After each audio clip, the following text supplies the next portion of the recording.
Hello. Hello, everyone. Hello. Seth Alchemist here.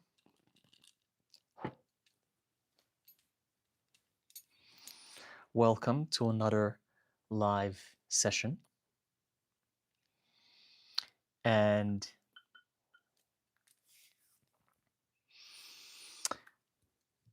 this live session is going to be very, very interesting. First of all, I want to thank all of you who are going to join, who are going to be present in this live session. Either you're going to see it now or you're going to see it later. I appreciate your presence. So today is a very interesting subject, and it answers the questions to many, many things about reincarnation, rebirth, and it is a subject that many people are confused about. So hopefully this live is going to help you clarify these things. Before I continue, before I move forward, I want to remind you that in this channel, for those of you who are new, who just joined, in this channel I offer tarot readings and occult knowledge. If you're on a spiritual journey or on an alchemical journey, then this channel can help you navigate your journey and answer some of the questions you might have. And I also offer consultations, private readings, sigils, and many other services at sephalchemist.com. The link is in the description box below. So I'm going to start by explaining what rebirth and reincarnation is, how it happens, and if we actually can choose to reincarnate or not.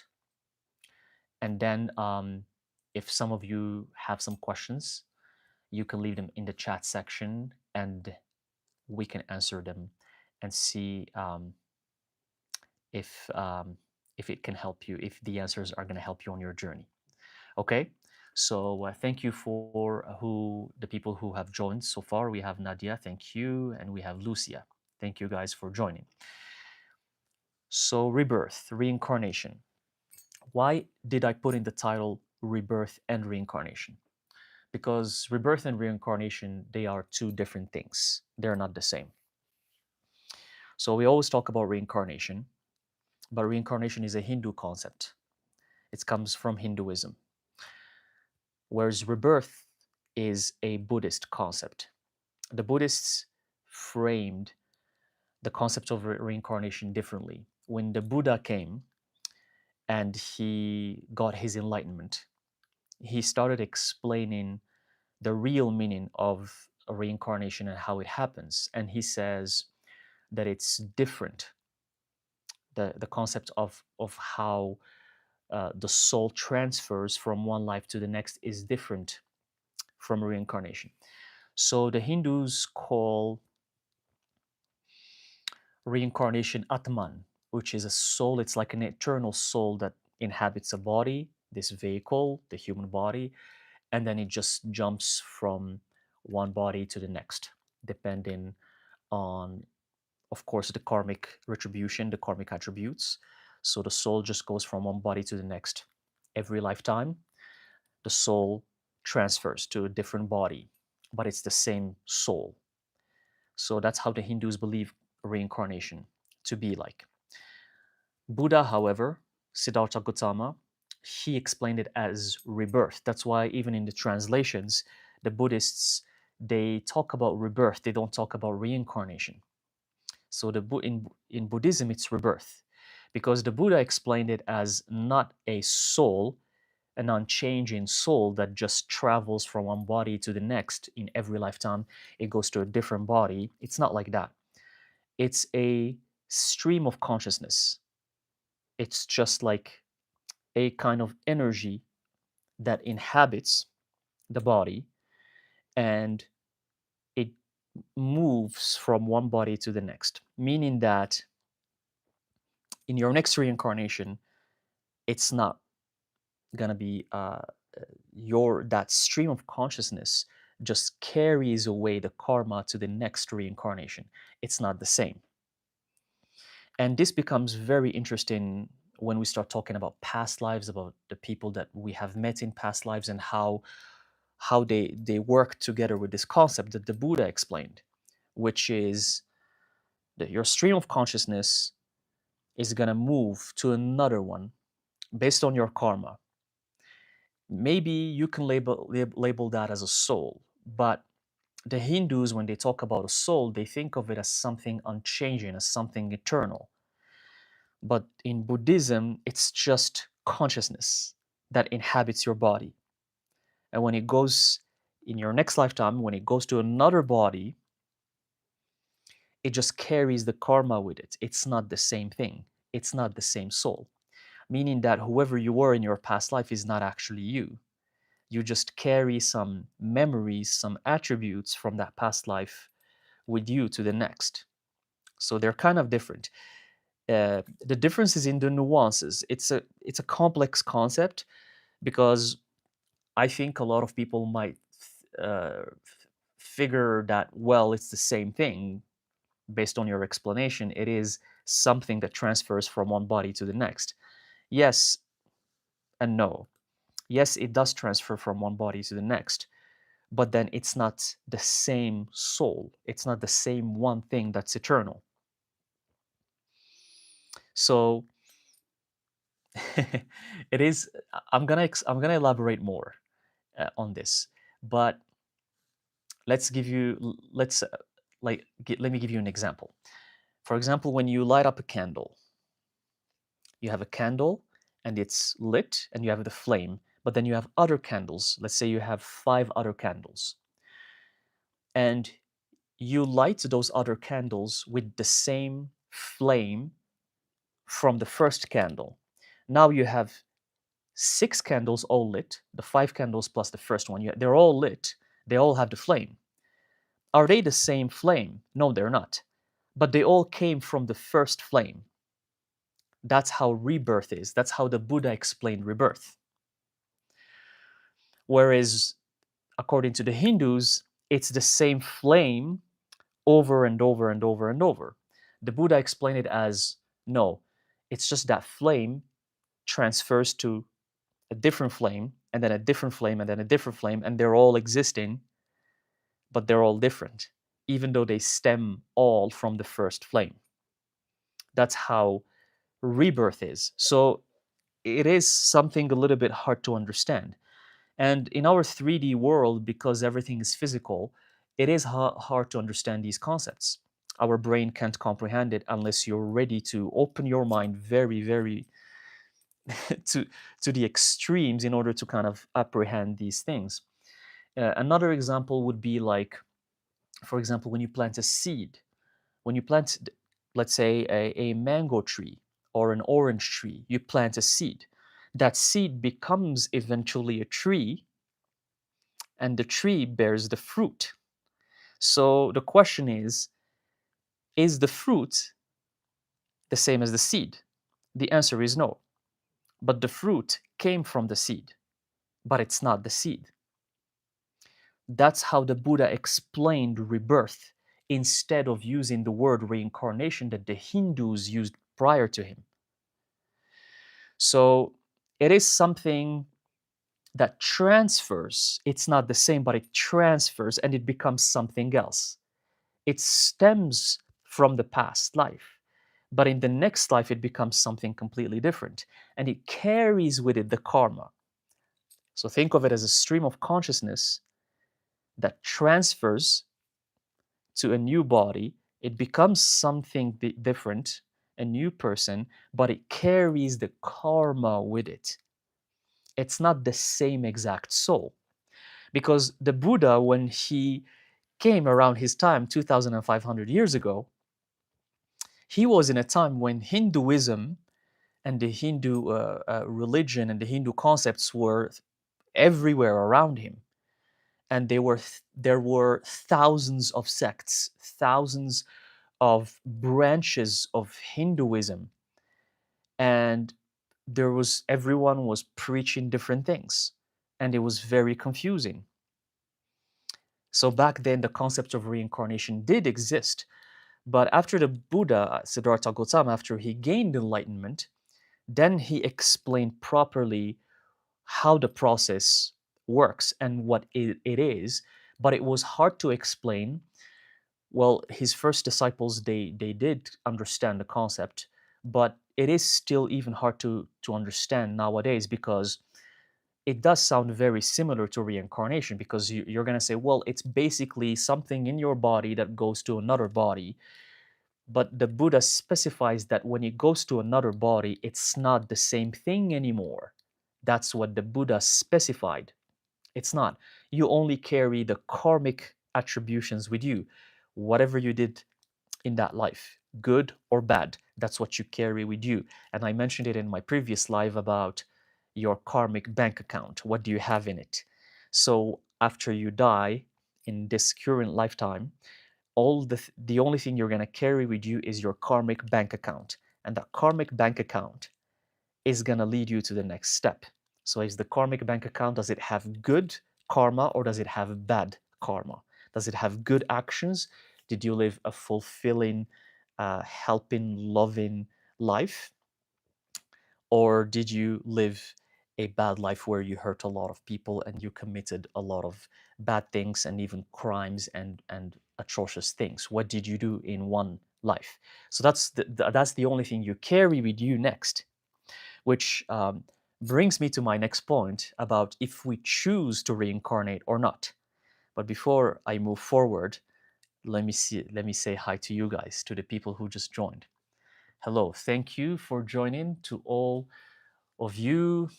Hello, hello, Lucia. Hello, Geist. Hello, Violet. Teresa. Becca. Good morning. Jesse. Larry. Hello, hello. Um, who else do we have here? Christopher. Christopher Ray. I see that some of you have already asked the questions. And hello, Tawny, Thomas, Tristan, Ulrich. Hello, Carol, Kat. Thank you guys for joining. So, my next point is, do we choose to reincarnate? Because when the Buddha explained the concept of rebirth, it made more sense about if we choose to reincarnate or not. It made more sense. So when the Buddha explained if we choose to our next life or not, and I have mentioned this in many of my other videos, and the point is,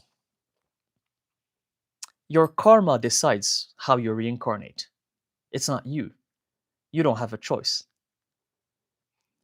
Oppositely from what many other people are going to tell you, especially in the New Age community, because nowadays we're in a day and age where everyone writes anything and they just preach anything they want. Anyone can say anything and write anything and preach anything, and people believe it if they're a good salesperson.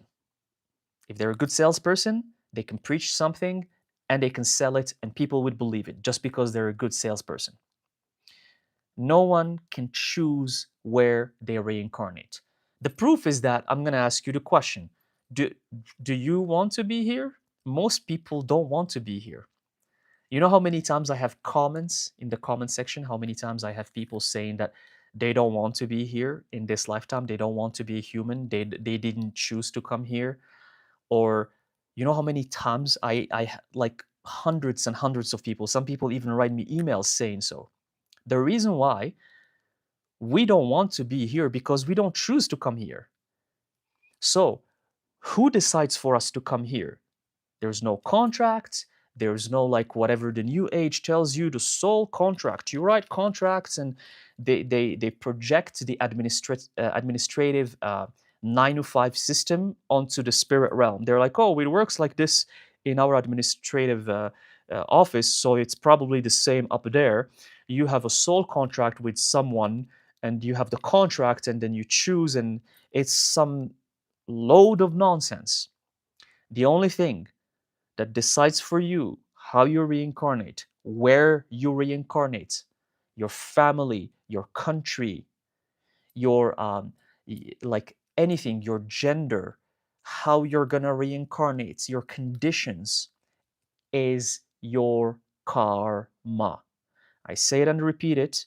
Please get from your mind all of the delusions that you might have heard somewhere else, because the only thing that determines where you will be reincarnated is your karma. That's it. It's not someone who's gonna come and tell you, here's your contract. No. What happens after the soul dies? This is how the Buddha explained it. So, sorry, I made a mistake. Not the soul dies, after the body dies. So, what happens after the body dies? That soul, or as how the Buddha explained it, that stream of consciousness, that stream of consciousness is gets out of the body. For the people who have very strong karma, either good or bad, they are guided by this light directly towards their next reincarnation right away, depending on their karma. If your karma is really, really good or really, really bad, you're guided to your next phase. And the next phase of reincarnation happens in 6 realms. You can either be reincarnated as a deity, as a god or a goddess. In the higher realms, they're better than Earth. You can be reincarnated, and these deities, there are many types. There's the devas, there's the asuras. You can be reincarnated as a human, again, and being reincarnated as a human is seen as a good thing, and I'm gonna get to this, why. Or you can be reincarnated as an animal. If you don't make it as a human, you go as an animal. If you don't make it as an animal, you're reincarnated as a spirit, as a hungry spirit. That's what the Buddhists call them, hungry spirits. They're lost spirits because they're they're always attracted and drawn to greed, and they never feel satisfied, and they are always attached. So they get lost to the point that they're reincarnated as spirits that are greedy, and malicious spirits, shadows that are not good, and they always want to cause harm. Or one of the reincarnations can be as such a thing. And if your karma is really bad and you committed atrocious things such as murder, rape, killing, and you did really bad things, then you reincarnate in the lower realms called the hell realms. And there are many. This is Buddhism.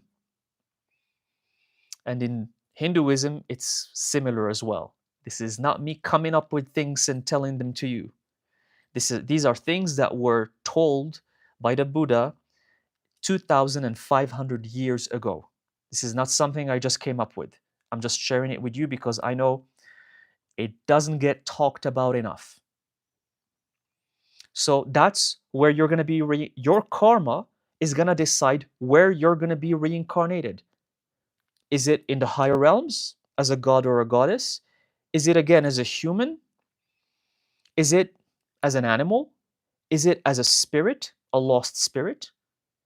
Or is it in the lower realms in hell? And what happens in the hells? You pay back your bad karma. That's all I'm going to say. If you did something really, really bad. But there are a lot of nuances to this. It's not just you reincarnate either here or there. This system, this source, this energy is going to give you, it doesn't make mistakes. You can call it God, you can call it source, you can call it whatever you want. But this thing doesn't make mistakes. It's going to make you reincarnate exactly where you need to be. Exactly. So for the people who cry and whine about being born in dysfunctional families or abusive families, your karma got you there. The karma that you carried away from the previous life. You needed to be reborn in that kind of dysfunctional family with problems because you need to resolve that karma. That's karma that you need to work on, that you need to resolve in order to move to something better. And so let me go back to the case of being reincarnated as a um, as a human. We're not going to talk about this stream of consciousness that I mentioned, that the Buddha talked about, moving to another human body. That's what I'm going to talk about more. I'm not going to talk about if it goes to becoming a god, a deity, or an animal, or a spirit, or towards the hells. Let's talk about just um, being reborn as a human again. How does that work?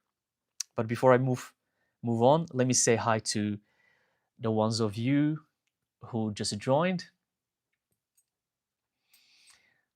Hello, hello.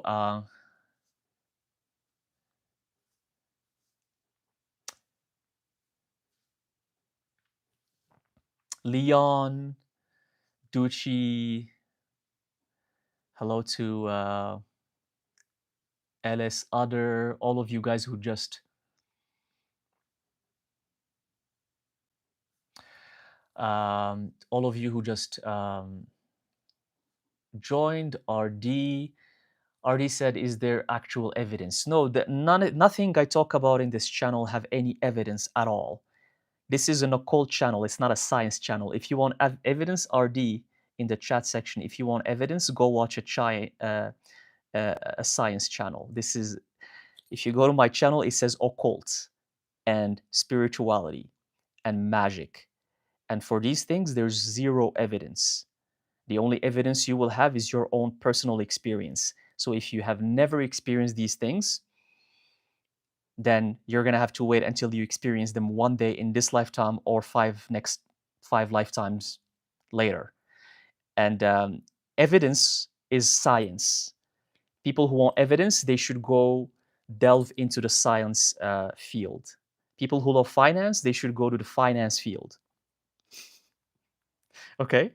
Artists, they should go to the art channels. This is not a channel where I give evidence. I'm spreading the Dharma, the word of the Buddha. He talked about this 2,500 years ago.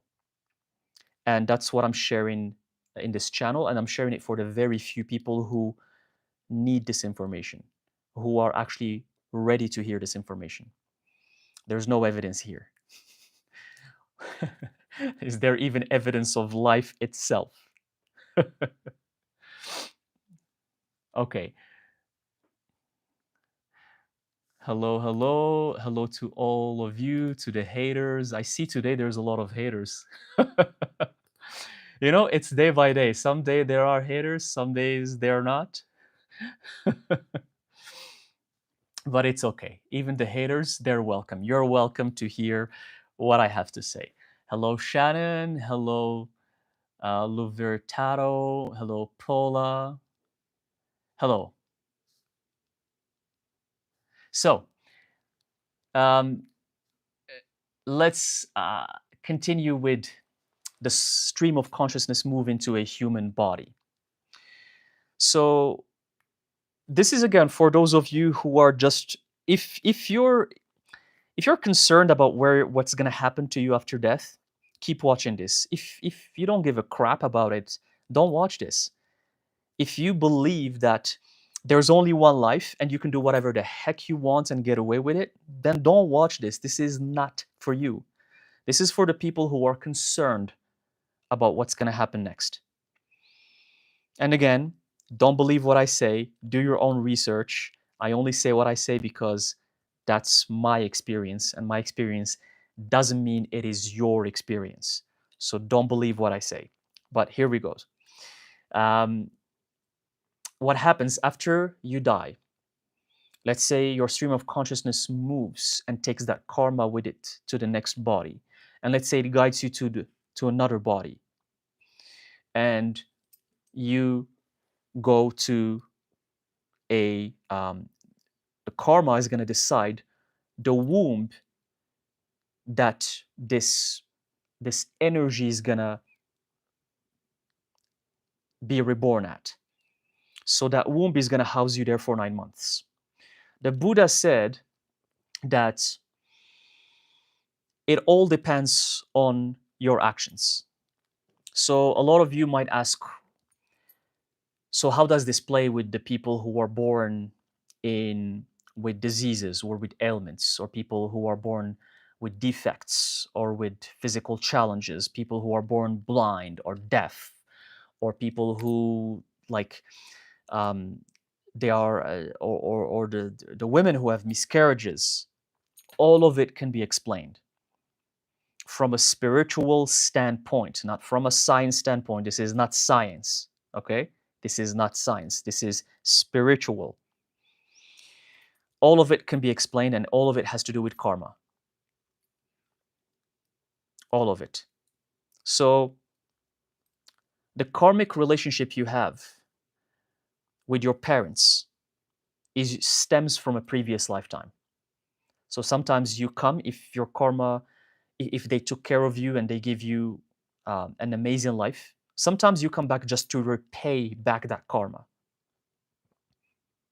And it doesn't mean that it has to be the whole lifetime. Sometimes you just come back to spend a few years with them and then you die, just to pay back that karma to them, make them happy for a few years, and then you go away because they took care of you. The opposite is true as well. Like, let's say that you've had some really, really like bad past life. You did something really atrocious. You're gonna be born in a family that is a disaster, a disaster. And you might be born in poverty. You might be born in a third world country in a war zone. So you can experience the bad karma that you have caused in your past life. So, yes, again, most people are not going to agree with this because most people are not aware enough to understand this. But there is no unfairness.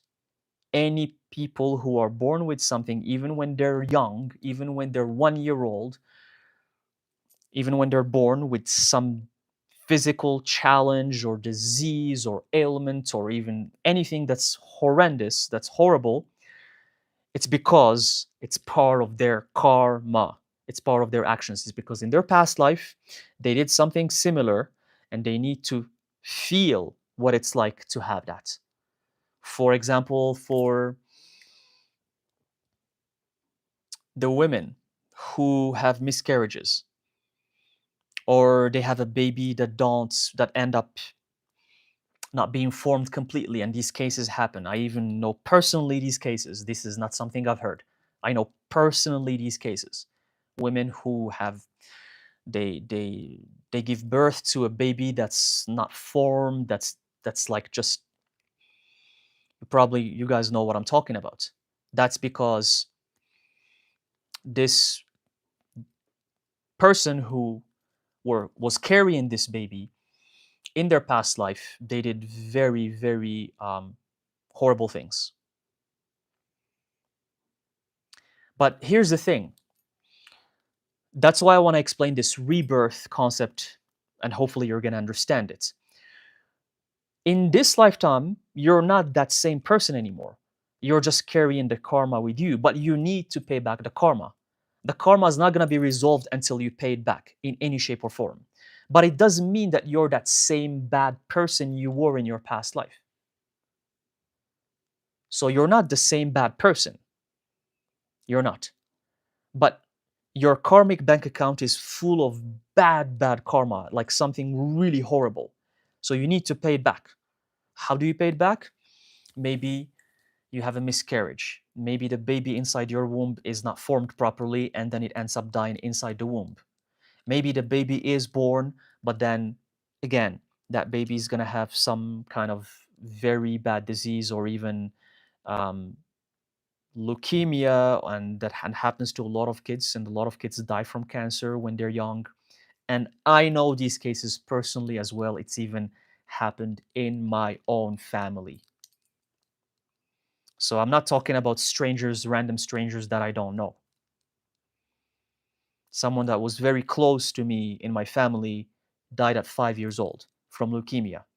5 years old. You think the universe is unjust? So we're going to start cursing the universe? We're going to start thinking that the universe is not fair, is not just? No, the universe is fair and just. and it gives everyone what they deserve.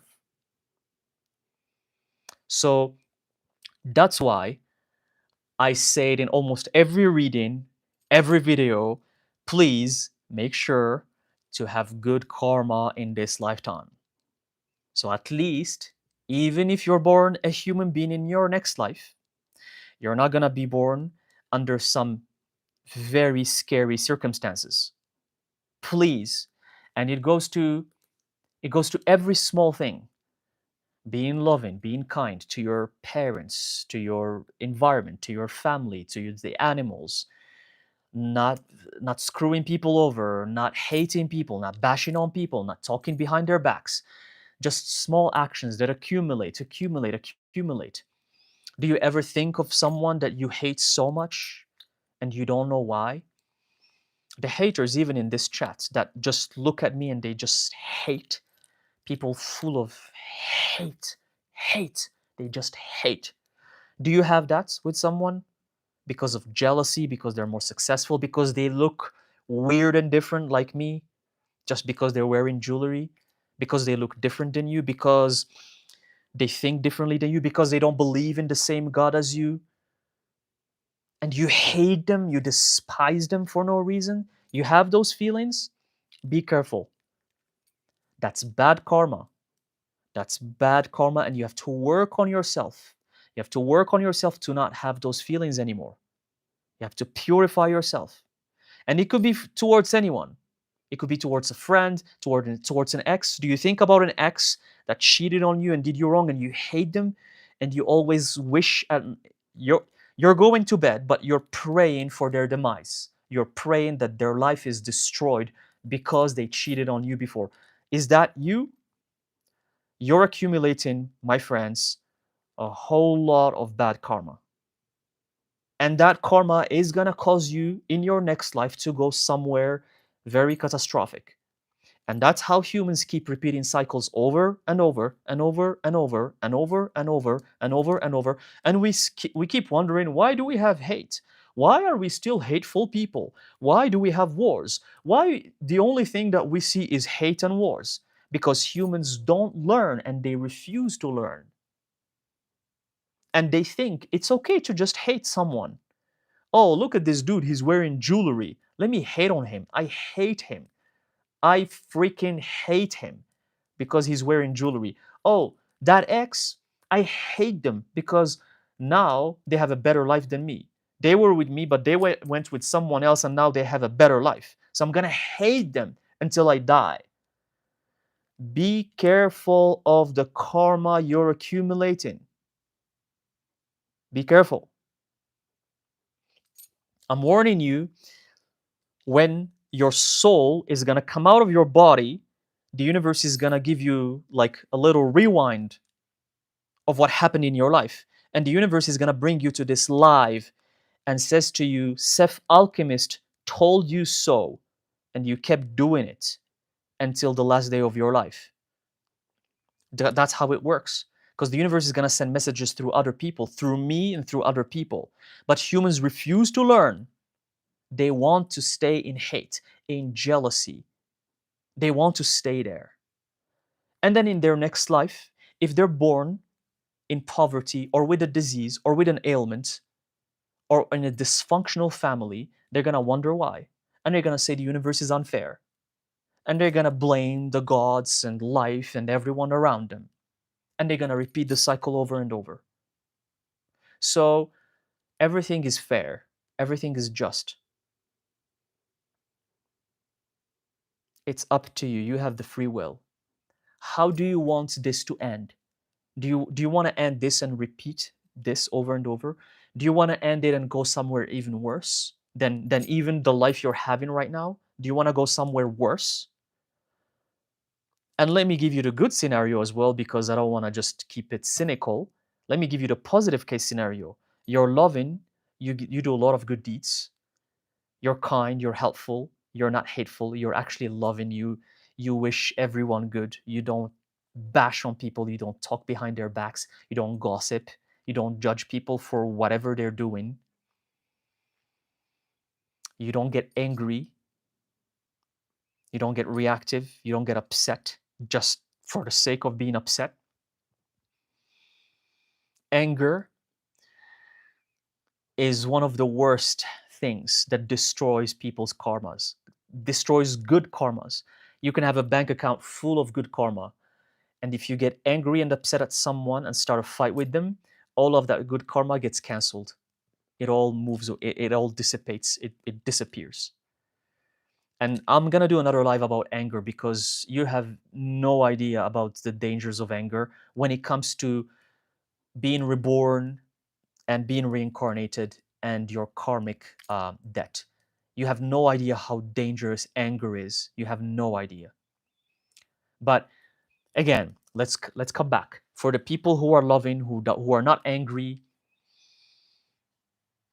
for the people who are they're always doing good deeds, they're always talking to other people with love, with care, they're always having a smile on their face, they're helpful, they're just doing good things and just from the goodness of their heart. They're not showing it on cameras, on social media, that they're helping people. No, they're doing it and no one knows that they're doing it. Those people, let's say they are reborn as human beings again. Let's say they didn't make it to the heavens, but just they make it to become a human again. So their stream of consciousness go to a womb that is so loving. It's a mother that is so loving, so caring. The family is rich. It is successful. It is not dysfunctional. And then this soul is born in a beautiful entourage, and they don't have to suffer. They don't have to even to think about working because their life is set. So you choose, where do you want? You choose, where do you want to be reborn? And you want a little proof that this is real? Look at how many people are enjoying a good life on earth. It's 1%. It's not 10, it's not 20, it's not 50%. It's only 1%. Does that mean that only 1% of humanity are actually good people? Is that the meaning? Because it is the meaning. The 1% who are born in wealth, in riches, and enjoy amazing lives, and they're healthy, they're good looking, they don't have diseases, they don't struggle with life. It's only 1%. And then the rest are all like hateful, negative people who are struggling with their bad karmas and they don't know how to get out of their bad karmas. Have you ever thought about that? We always wonder why it is only 1%. How come it's not even 10%? Because even 10% would make sense. No, but it's only 1. How come? How come that 98% or 99% of humanity are living paycheck to paycheck, a day to day struggle, like just hate and just like madness? How come? And if you're a true spiritual believer and actually believe in spirit, you will believe that the universe is just. You will believe that. You will believe that the universe is just, no matter how the world seems like. So the universe is going to give you what you deserve. And the people who are, especially the money people, who keep claiming that they got their wealth because they worked hard. No, that was meant for them. That wealth was meant for them. It's not because they worked hard. It's because they had good karma that they carried with them from a past life. And that's why they are successful and they are wealthy. And the Buddha mentioned that it could be in any field. The people with good karmas, anything they do becomes successful.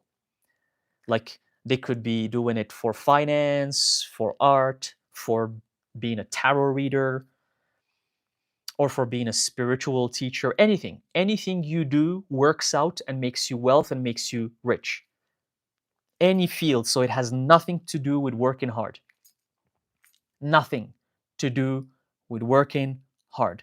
But unfortunately, a lot of spiritual teachers and gurus, they camouflage themselves as, oh, I worked hard, and that's why I'm a millionaire, and you can become a millionaire too.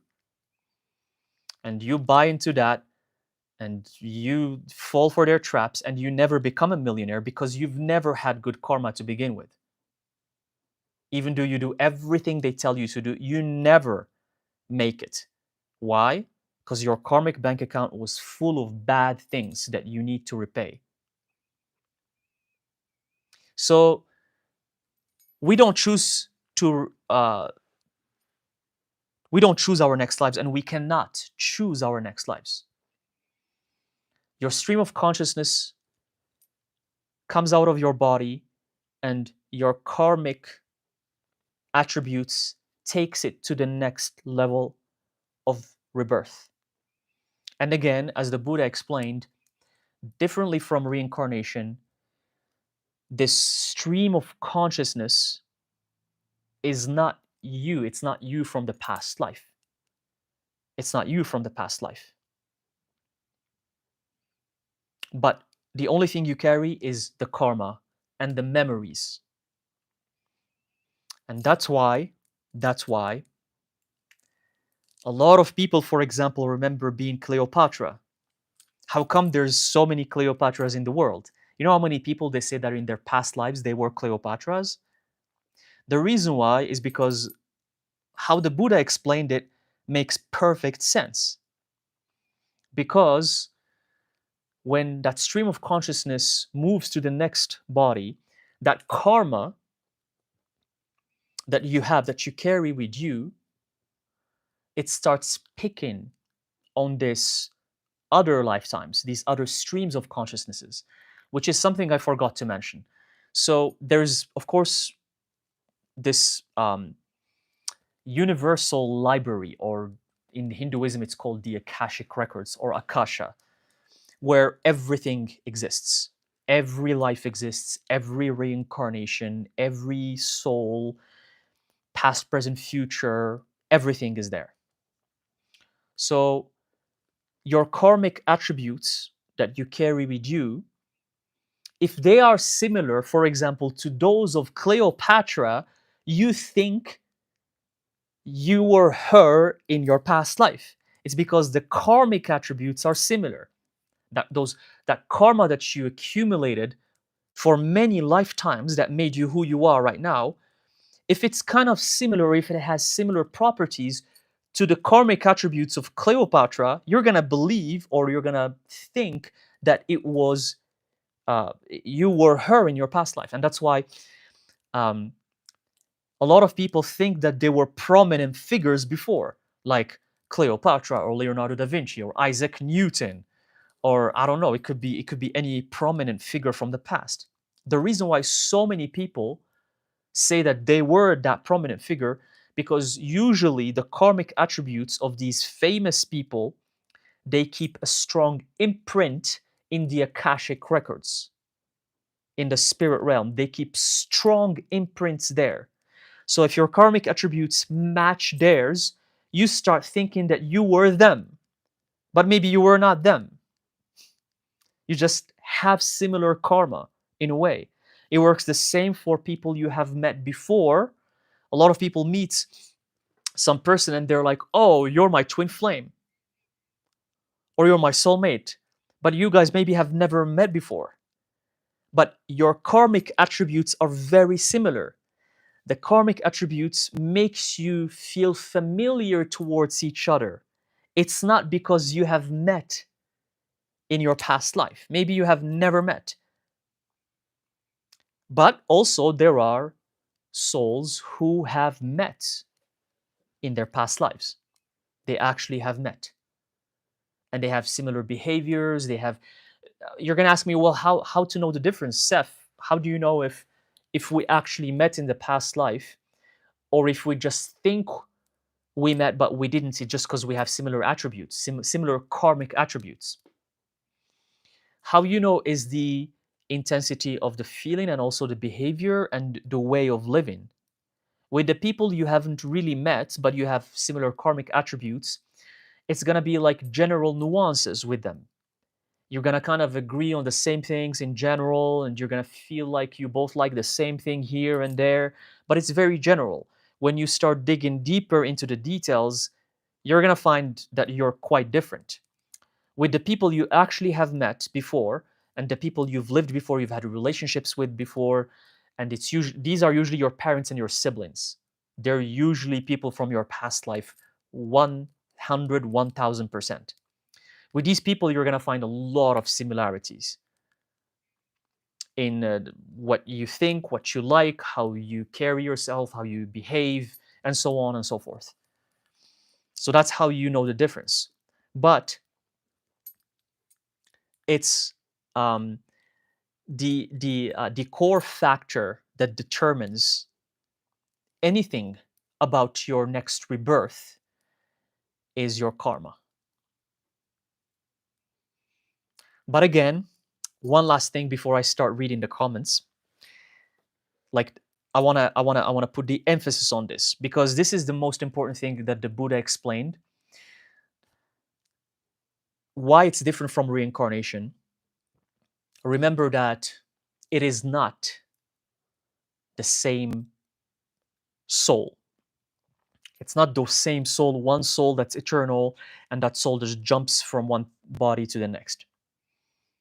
It's a stream of consciousness that becomes something different but carries different karmic attributes.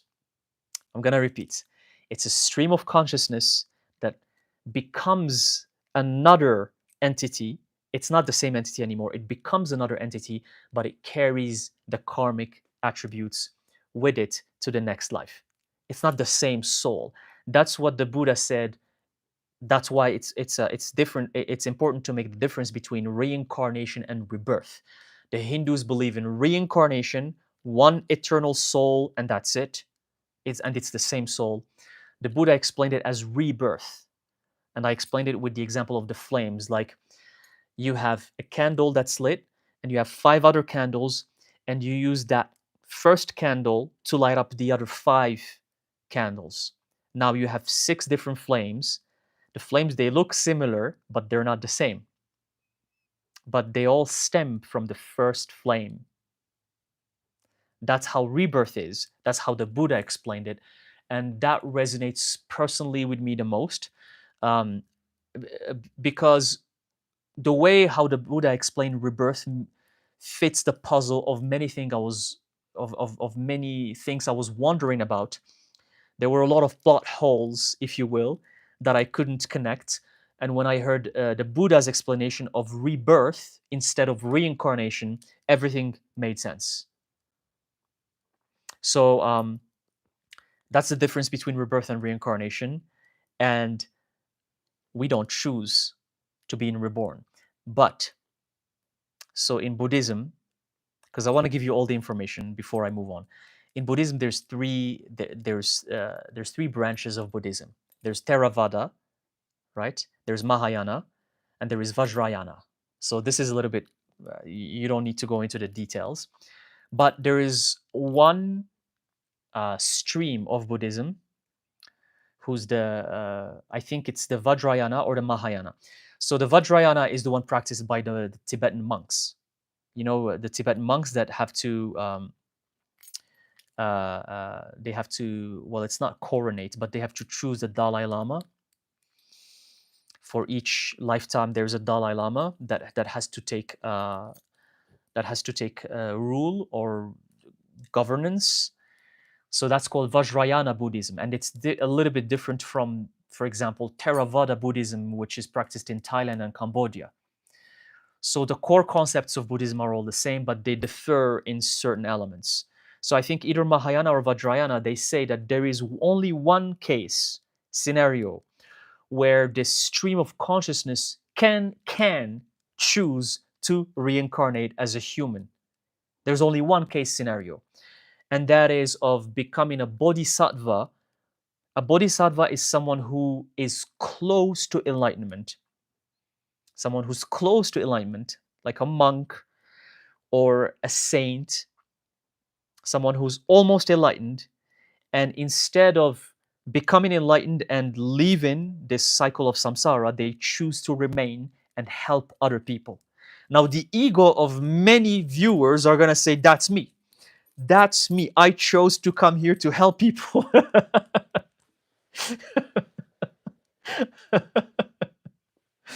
The ego of many people are going to say, that's me. I knew I chose to come back here to help people. But I'm going to ask you, do you still have hate in your heart? Do you still have jealousy in your heart?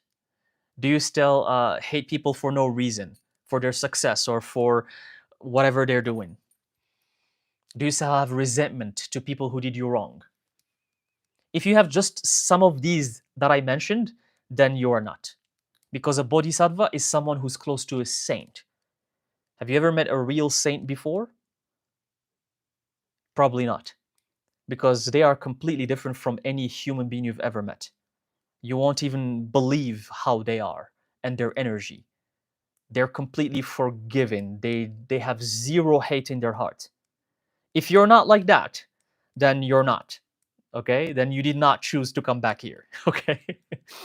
So these bodhisattvas, according to again Vajrayana or Mahayana Buddhism, they can't choose to reincarnate as a human being or to be reborn as a human being if they come close to enlightenment, but they choose to remain to help other people. And usually these people, when they're reborn, they're reborn in amazing life conditions, so they don't have to struggle because they've done all of the work before, and their Buddhahood is fast. So at a young age, they remember all of their knowledge already at a very young age, and they start helping other humans because their goal is to help other humans before it's too late. So they regain everything pretty fast, maybe in their 20s or max in their 30s. They regain all of the knowledge and they start helping other humans. Actually, and the Buddha is believed to be that too. He was a bodhisattva and he came back as a prince. So life was like he was born in the best conditions anyone can imagine. He was reborn as a prince, wealth, money, riches, everything. But then he gained enlightenment pretty quick in his mid 30s, and then he started preaching the Dharma and teaching people until his 80s. So he spent like over 40 years of his life just teaching and helping people. 40 years of his life. So that's the only case where you can choose to be reborn. And if you choose to, you have to be close to an enlightened being. Okay? But that's the information that I wanted to share with you. I think it's very important. This subject fascinates me personally. I love it. I can't stop talking about it. And that's why I'm sharing it with you. And the problem, or it's not really a problem, who cares if it's the case or not? The thing is, a lot of people actually, not only they don't believe in this, but they can't understand it, or they refuse to understand it. And here's the funny part. This is the most crucial element to this path. If you don't understand this path is going to be harder and harder. Yet people, you find spiritual people saying, oh no, I don't believe in this stuff. But you claim to be spiritual. How do you not connect the dots? You claim to be spiritual. How do you not connect the dots? How do you not connect the dots? I don't know. But this stuff fascinates me and I'm really passionate about it to the point that I might even write a book about it because it is really, for me, it's like the few missing puzzle pieces that can really help you on your path to be in a state of equanimity, to be peaceful, to be harmonious, and to not doubt the universe, to not judge or doubt the universe, and to understand that everything that's happening in your life is meant to happen the way it is happening. Every small thing. This, what I'm sharing with you, is what helped me understand that. Okay, let's read the comments. Let's read the comments. Let's see. Let's see if there's some questions.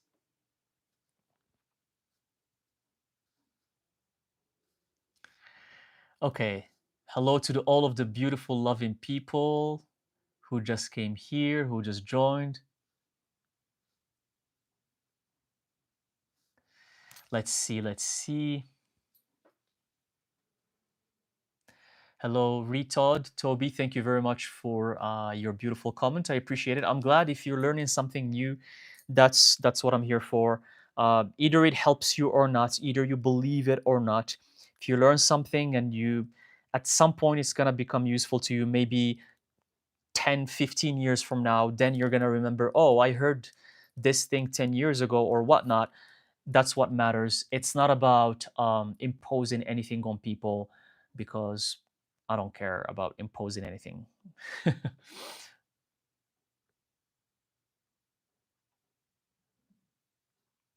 Yeah, Rama Chandra said rebirth is only to wash off remaining sins of previous bad karma. Yes, that's true. It is to wash off the remaining sins, and that's how one person. The Buddha himself said it. Said you can't escape repaying bad karma, and it is basically sins, like what Rama Chandra said. It is what in other religions they call sins. You can't escape paying back those sins or that bad karma. You have to, and one way to do it is to be reborn. You have to be reborn in order to pay back the bad karma and to close the cycle. But what happens to people is that when they're reborn, instead of paying back their bad karma, they start creating new bad karma. It's like, focus on paying back the karma you've had before. Why are you creating new bad karma again? And that's why they keep coming over and over and over. So focus on paying, and the universe is gonna guide you to repay this bad karma one way or another. You just have to. You're gonna ask me, Seth, how do I know if I even have a bad karma and I need to repay it? I'm gonna give you an example, and it's the example that happens to everyone. Your family. You have some really bad ties with a family member. Could be your father, your mother, your brother, your sister. You just have, you don't get along with one of them, but they're the same blood as you, but you don't get along. You have problems. You have always situations where you're fighting. I'm not talking about extreme case scenarios of abuse and beating. That's not what I'm talking about. I'm just talking about simple case scenarios of not getting along. You don't get along with your father. You don't get along with your brother.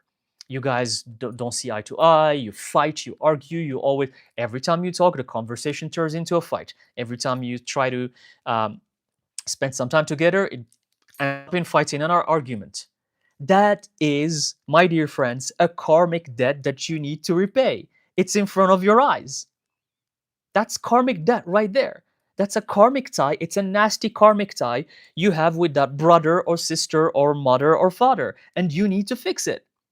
If you don't fix it in this lifetime, it's gonna carry on to the next lifetime. It's gonna carry on either with the same family members, and you're all gonna get reborn in the same family again, or with other families that have the same karmic attributes, as I have explained.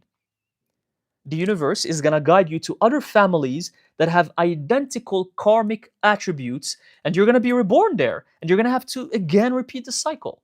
So if you have some nasty karmic ties, let's say with your brother, why don't you work on it? Fix it. And yes, it has to come from you, and don't cry and whine about it. If you're on this path, because I'm talking to the people who are on this path. I'm not talking to normal people. Normal people are normal, they do normal things, and that's not the people I'm addressing people who are on a spiritual path. You can't say, well, my brother gives me a rough time. Well, he doesn't try. I'm just giving you an example. He doesn't try. He always causes me problems. He's the one who always starts the fight. He's this, he's that.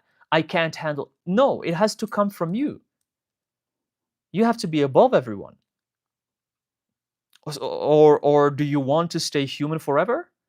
And again, I'm talking to the people who believe in what I'm talking about. I'm not talking to the normal people. I know normal people don't believe in any of this. So the normal people, this is not for you. Okay?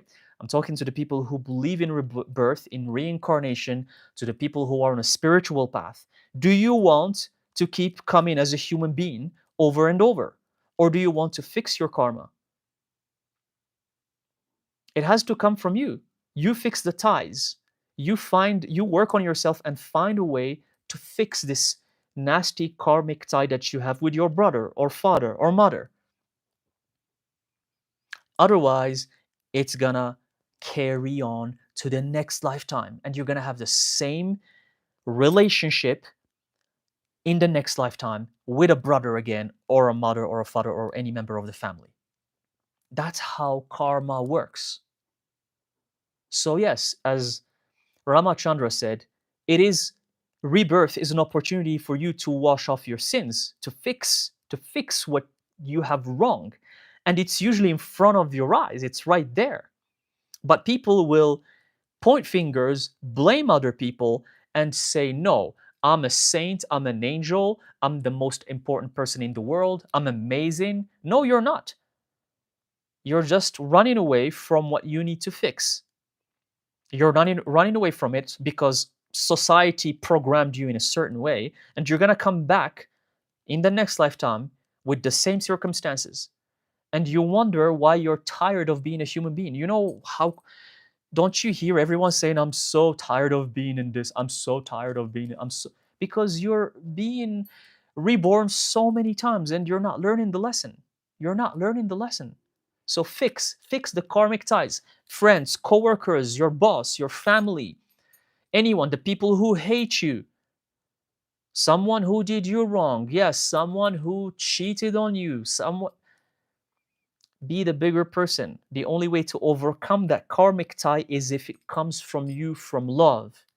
It's okay. You cheated on me before. I forgive you. I moved on. I don't care about what you're doing in your life, but I forgave you. I'm not going to wish you bad. I'm not going to wish that your life is miserable because you cheated on me. I forgive you because I choose to have clean karma. That's why I'm forgiving you. And maybe at that point you didn't know any good, and that's why you cheated. That's why. So I forgive you. It's okay. That's how you should approach your social situations if you don't want to be reborn again in the same circumstances. So I hope this little point helps. I can't stress enough how important this is, and everyone overlooks this and they think that, oh, I'm just gonna go do meditation and yoga and I'm gonna ascend to the heavens. No, you're not. Karma. Did you pay back your karma or not?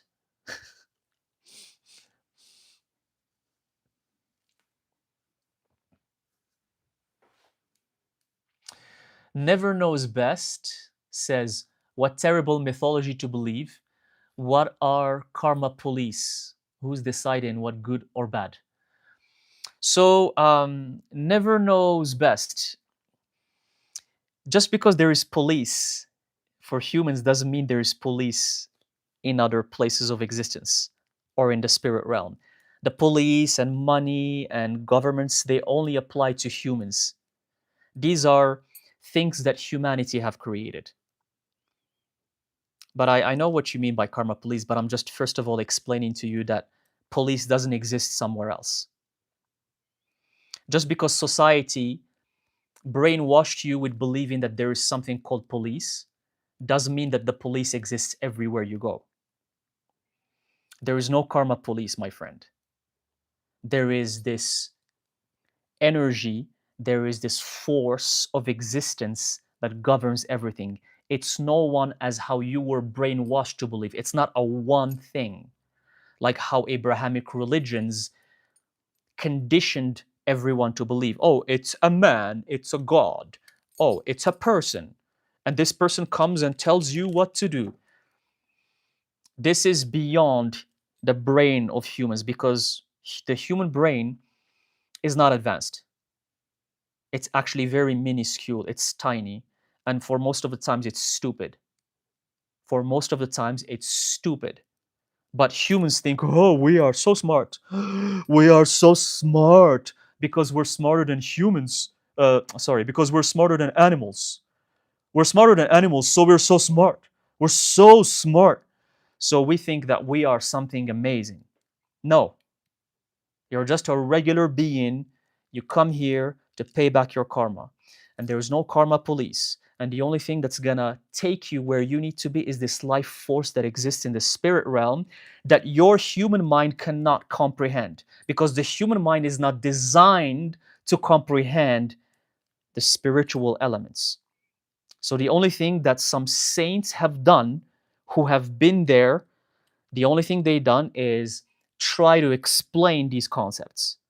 And maybe some smart humans will understand that. Some smart humans who actually use their minds will understand those concepts. For the regular people, they're going to think whatever applies to earth applies up there. And yet they start asking about where's the karma police. There's no karma police. Every action you do is already registered, including you asking this question, is registered in the universe. Yes, the mind cannot comprehend that. How does that work? I don't know. No one knows. But the universe records every action. This energy, it doesn't have a name. Even calling it energy is wrong. It doesn't have a name. That's why we use things like source. Some people say source, or some people say life force. It doesn't have a name. It works on its own. It doesn't have a police. It doesn't have a governor. It doesn't have a god. It doesn't have a goddess. It just exists. Its existence. Humans have such a hard time understanding that there is no thing that controls because we are obsessed with control. We want to control. We are always controlling, so we think that there is something that controls this. There is nothing that controls it. It just exists.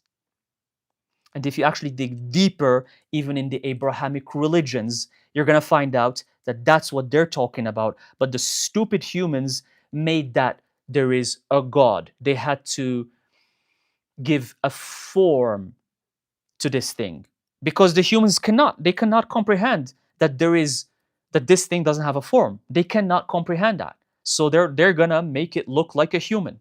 And they start saying, no, it's a guy and he has a long beard. And it's a human, but he's a god too. And that's why hence your question, karmic police. Okay? So I hope the answer helps. Hello, Padma Murali. Hello, Mysticism with Veronica. Hello to all the beautiful people who just joined. Hello, Asia. Hello, Rohit. Hello, no name. Anyway, there's many of you. And who else? Let's see. Let's see.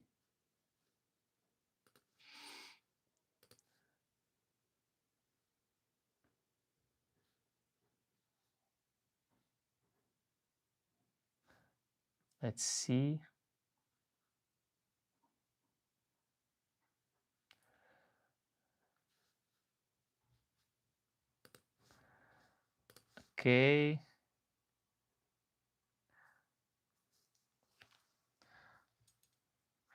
Leonard is asking like a tarot question. This is not a tarot session. Maybe I just did a tarot session a couple days ago, so I can answer your questions for tarot um, during the tarot session. But this is just questions in general.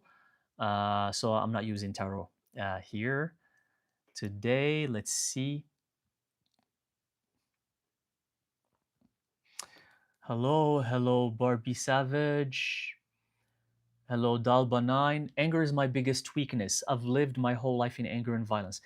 Dalba9.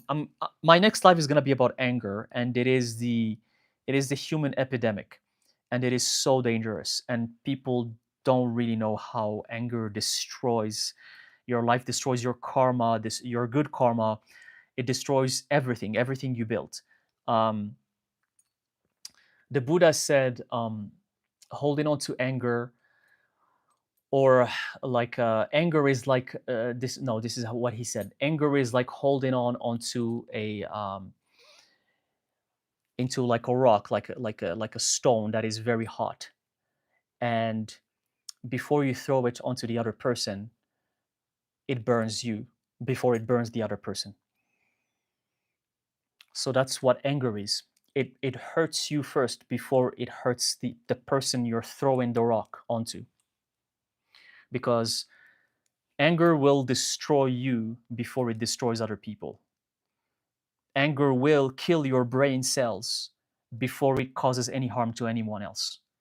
All that anger does is destroy your soul, your body, and take you to really bad places. So it's the anger is the killer of spirituality. Anger is the killer of spirituality. So and a lot of humans struggle with that. And I'm gonna make an episode about that, like a live session about anger, because in society, unfortunately, you are conditioned to be angry since a young age. That's what society teaches humans in every country in the world. This is not dependent on one country or the other. That's what you're taught. Be angry. You solve problems with anger. You solve situations with anger. You see what your entourage, it's anger. People on the street, it's anger. Everywhere. They show it even in movies. Like you watch your favorite movie or TV show, it's anger there. Anger governs everything. So humans are brainwashed to like be angry at every moment. So by the time you're 20, 30 years old, you're a walking ticking bomb and you're about to explode onto anyone. And that is the opposite of spirituality. That takes you away from the spiritual path, from the compassionate path, from the loving path. It just takes you away. Anger is the cause of the wars that we're having right now, is the cause of any killing. Anger is the cause also of suffering. So, yeah, I'm gonna address this in another live and how to overcome anger, but overcoming anger takes a long time and it takes years of hard work because of the conditioning that that humans get since a young age. So it's decades of being conditioned to anger. So it's gonna take many years to erase that. It's a program that was there for decades and decades. Sometimes it comes from a past life. So if you're carrying that stuff from a past life and you're learning it in this life too, it takes years and years of dedication, discipline, and practice in order to get rid of this anger. But yeah, it is a very it's a very dangerous thing. Let's see.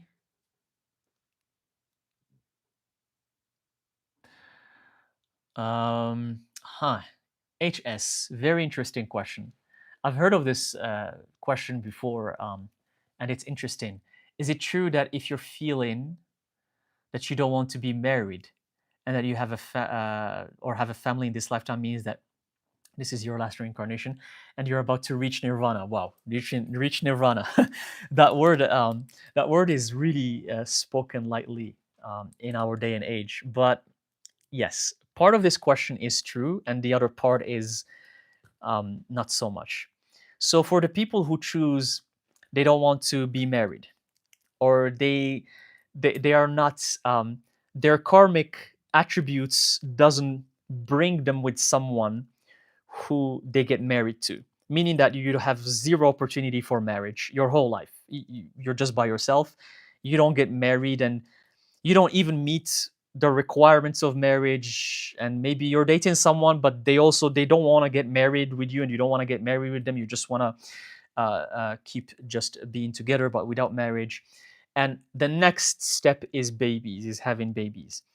Like, either you can't have baby maybe you can't have babies, or you never wanted to have babies even though you can. And you never even, you know how parents, like well, it's not parents, but women and men, they just crave to have kids. Like most of my friends in the past, when I was a normal person, people around me, that was the only talk that existed. It's just everyone wanted to have babies, babies, babies, babies, babies. That's karma. That's karmic ties. You crave to have a baby because there's a karmic tie with that baby and it needs to be finished. That's why that baby comes to earth for you. It's not because, oh, I'm just going to have a baby and that's it. No. Again, everything has a reason. And the more you become aware of these spiritual concepts, the more you're going to understand that even the fact that you're supposed to have a certain baby, one or two or three or four, or even for the people who have 10, it's all karmic ties. I came here to this lifetime because I need to finish the karmic ties with my parents.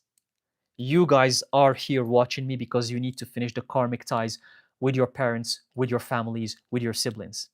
So I like your question a lot because, yes, if your life doesn't bring you to marriage and it doesn't bring you to having kids in any shape or form, even though you can get married easily if you want to, and you can get married easily, and you can have children easily if you want to, that means that you have ended that cycle. There is no karma that you need to have with another human through giving them birth. So it is a huge progress in the spiritual path, a huge progress. And um, like this is especially for, it's not for the people who say, well, because nowadays I'm aware that people don't get married as much as before, and less people are having kids and children. I'm aware of that. But a lot of people are doing so just because of money, because they think, oh, it takes a lot of money to get married and have kids. They're not doing it because they don't feel like it. I'm talking more to the people who just feel like they're done. Like you never just, you don't care to have children whatsoever. It just never crosses your mind. And you don't care about being married at all. You can be with someone, you can build a life with them, but you're not into that kind of like clingy, like super complex karmic marriage relationship where you're just always doing everything together. You're just everything is together and you're like this. That's karma. So if you don't have these things, yes, it means that your karma is being reduced compared to other people. But is it close to nirvana? Is it the last reincarnation? That's the part of the question, HS, where I'm going to say no. That's the part of the question where I'm going to say no. Is it your last reincarnation? Probably not. Because to reach nirvana or the state of enlightenment, it's people really, they think of it lightly. They think that it's just something that can be acquired by meditating, and just like you go and you read a book and you do whatever the book says and that's it. Guys, let me tell you how hard it was for the Buddha to become enlightened, and maybe you'll have an idea of what I'm talking about. To reach nirvana, reaching nirvana is one of the hard, and I don't want to, I don't want to discourage you. I don't want to discourage you. It's one of the hardest things to accomplish in one lifetime. One of the hardest things that even being reincarnated as a deity, being reincarnated as a deity in the heavens is easier than reaching nirvana. Wrap your head around that. You can be reincarnated as a deity in the higher realms and live there for hundreds of thousands of years, enjoying an amazing life, no suffering, and that reaching there is easier than reaching nirvana. Why do you think the monks, the Tibetan monks and the Buddhist monks in the Southeast Asian countries, why do you think they devote their whole lifetime and sometimes many lifetimes to the tradition, to meditating in hopes of maybe getting close to enlightenment. And not all the monks succeed, even though they meditate every day for decades and decades and decades, and not all of them succeed. They meditate every day from early morning till evening, every single day. And they don't have problems, they're not married, they don't have kids, they don't have life burdens like the 9 to 5. They don't have that. They only focus on meditation, and they live in the heart of nature, and they meditate and practice for decades, yet they still cannot reach enlightenment. The Buddha, the reason why he was able to get enlightened in his mid 30s is because he had many past lives where he was paying back his karma. You have to read the story of the Buddha, of his past lives, what he said about his past lives. And he finally got to that lifetime where he became the Buddha because he paid back most of his karma already. So that last lifetime was just for him to become enlightened and preach and then ascend. And ascending the wheel of samsara, you go beyond the heavens. It's a level that's above the gods level. You know, the Zeus and the Poseidons and all of these deities and the Shivas and the Vishnus and the Anunnaki and the Egyptian pantheon. Enlightenment is a level above that. It's above the level of the gods. It's above them. So that's how hard nirvana is. It's very, very hard. The Buddha was meditating and living an ascetic life for 6 years, to the point at prior to his enlightenment, where he sat under the Bodhi tree for 49 days. People could see his skeleton, not just bones. They could see the frame of his skeleton, because he was living ascetically, and he was preventing himself from food, and he was fasting 99% of the time.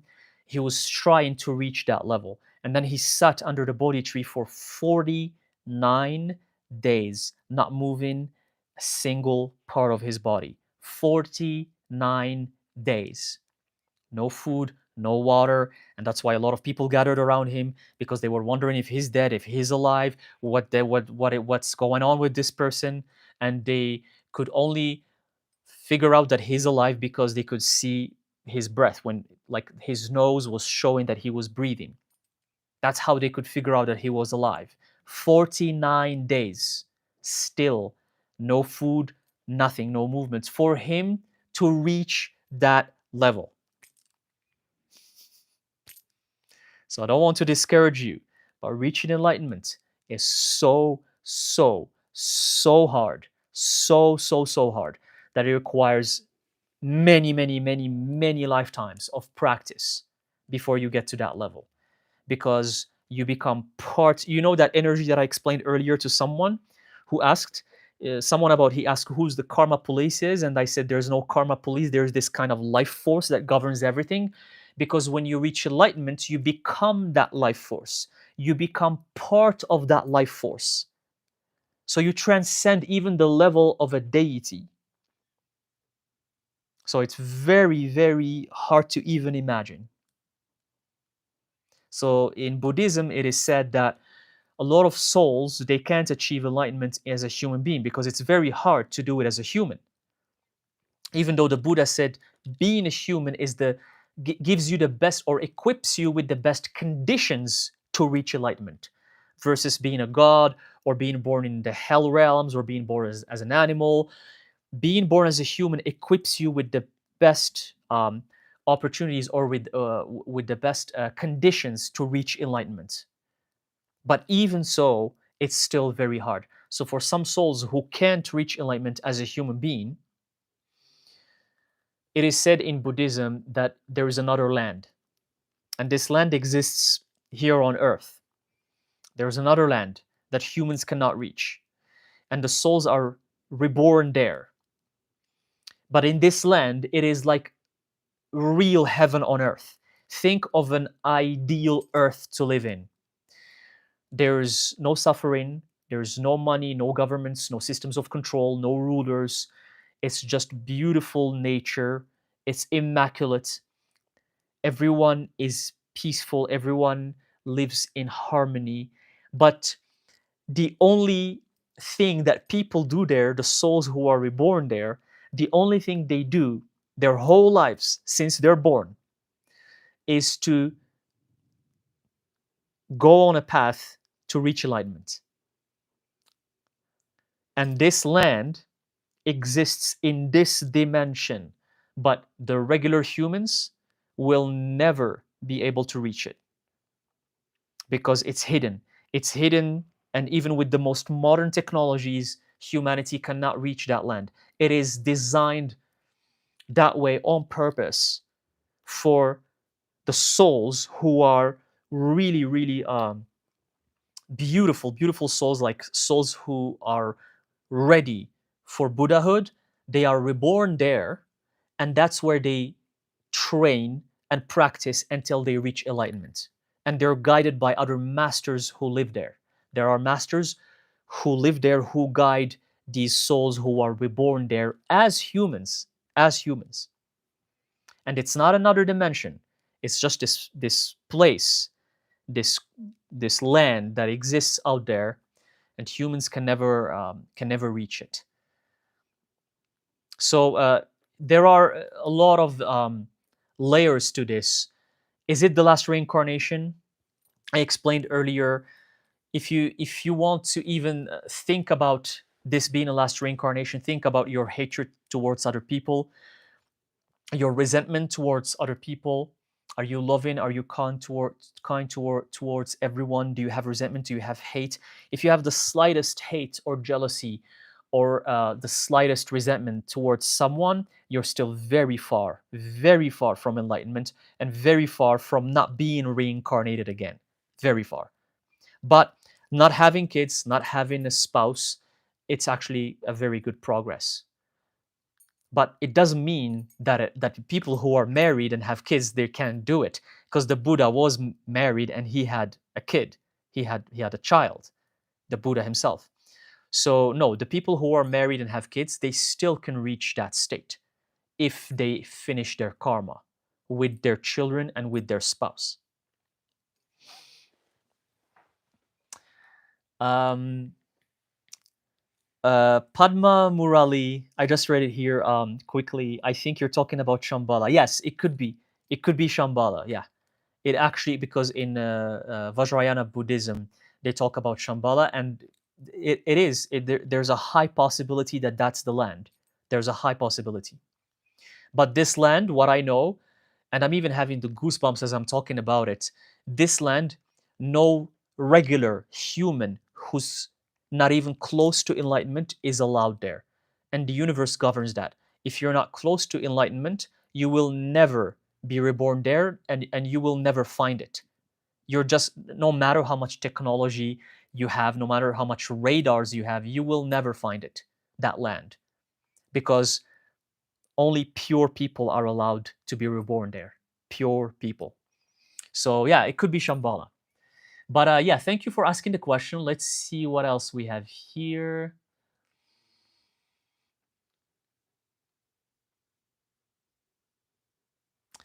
Star Wars Knowledge asked, I was just scrolling and found this stream. Thank you for joining. I appreciate it. I hope this helps. This interests me. How do you think that reincarnation scientifically works? Respectfully. But I just mentioned this earlier. Like there's no there's no scientific proof or evidence when it comes to magic. And I think it was designed this way because the spiritual path will never have a proof.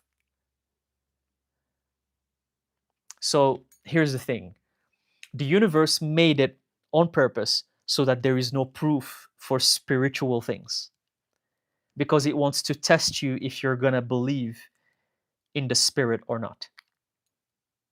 Because anything that's not spiritual, it's materialistic, even science itself.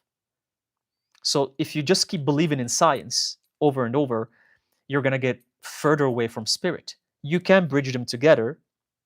It's hard, Very few people are trying to do so nowadays. They're trying to bridge spirituality and science. It's a good thing, but it's always hard to find proof for reincarnation. But there is some research that have been done on some kids who remember their past lives, but they're usually kids from 0 to 6 or 7 years old, and they're in different parts of the world. And documentaries have been done about this. I've watched them, and these kids, they're born and they're able to recall their past lives, even the names, what they were called before, and they even guided their current families to take them to the family that they were describing, and the kids were right.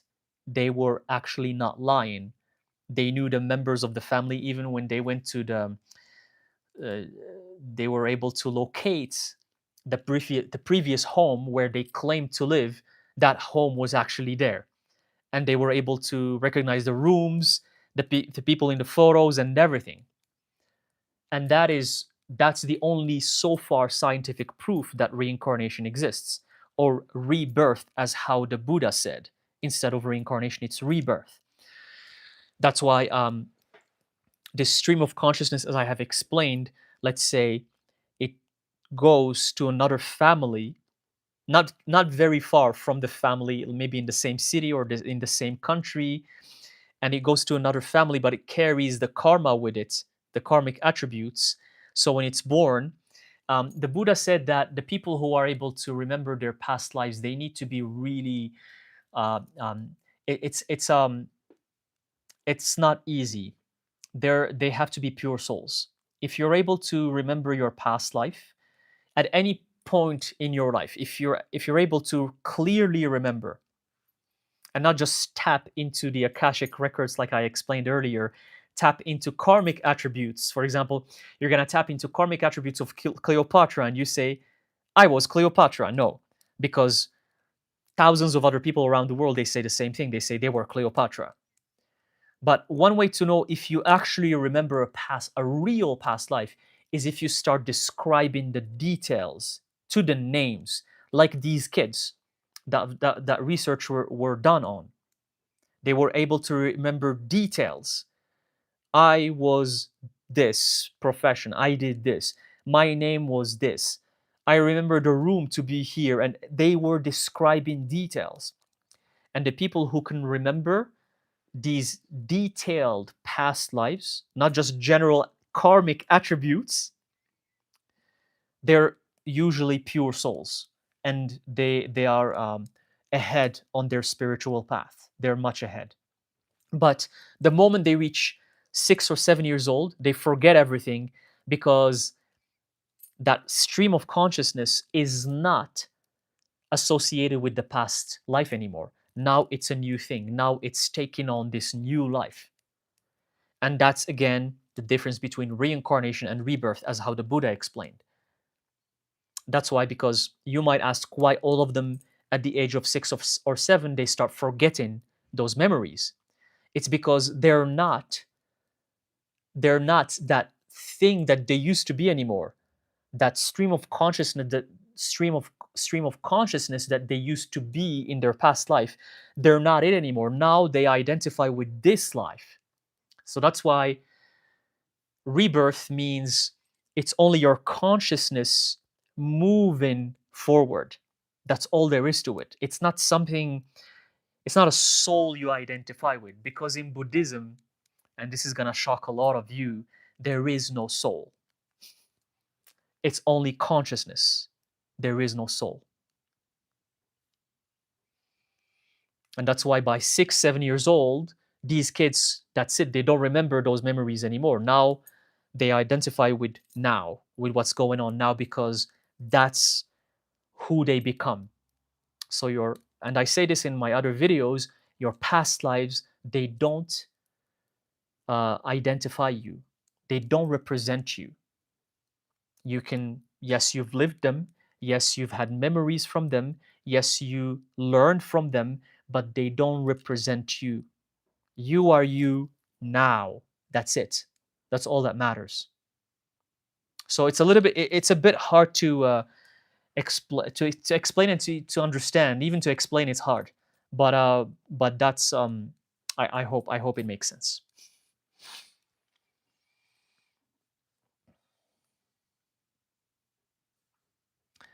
Let's see, what else do we have here.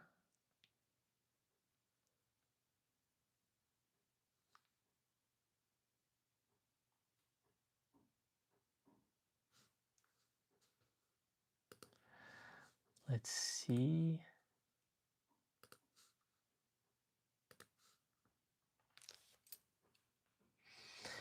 Thank you for all the people who joined. Hakrat, thank you. Let's see if there's another question. Yes, Hakrat said the universe is a miracle. Yes, it is. It is miraculous in a way, and we're still we humans, we don't get it. We don't get the universe. It's hard for us to understand how the universe works, or it's the way it conducts things, and we try to impose or project the human way of doing things onto everything else. We're like, everything that we do as humans, that's how it is. That's how the universe does it too. And no, it's not like that. It doesn't work that way. Humans, they do human things, and that's all.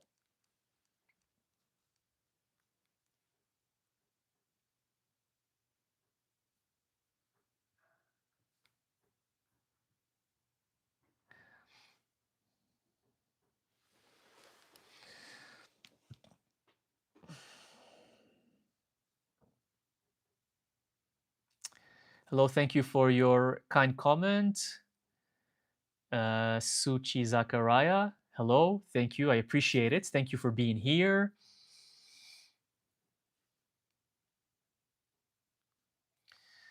What else do we have here? I'm trying to read some.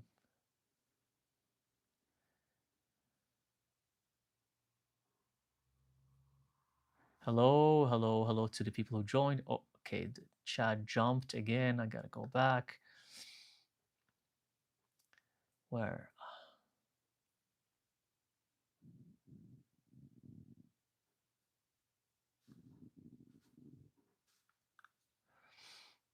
Let's see.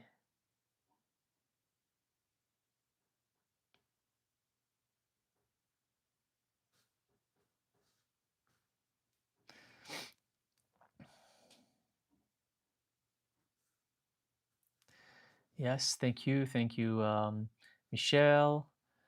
Anushri Shetty, thank you for sharing. It's my pleasure. Thank you for being here. I appreciate it.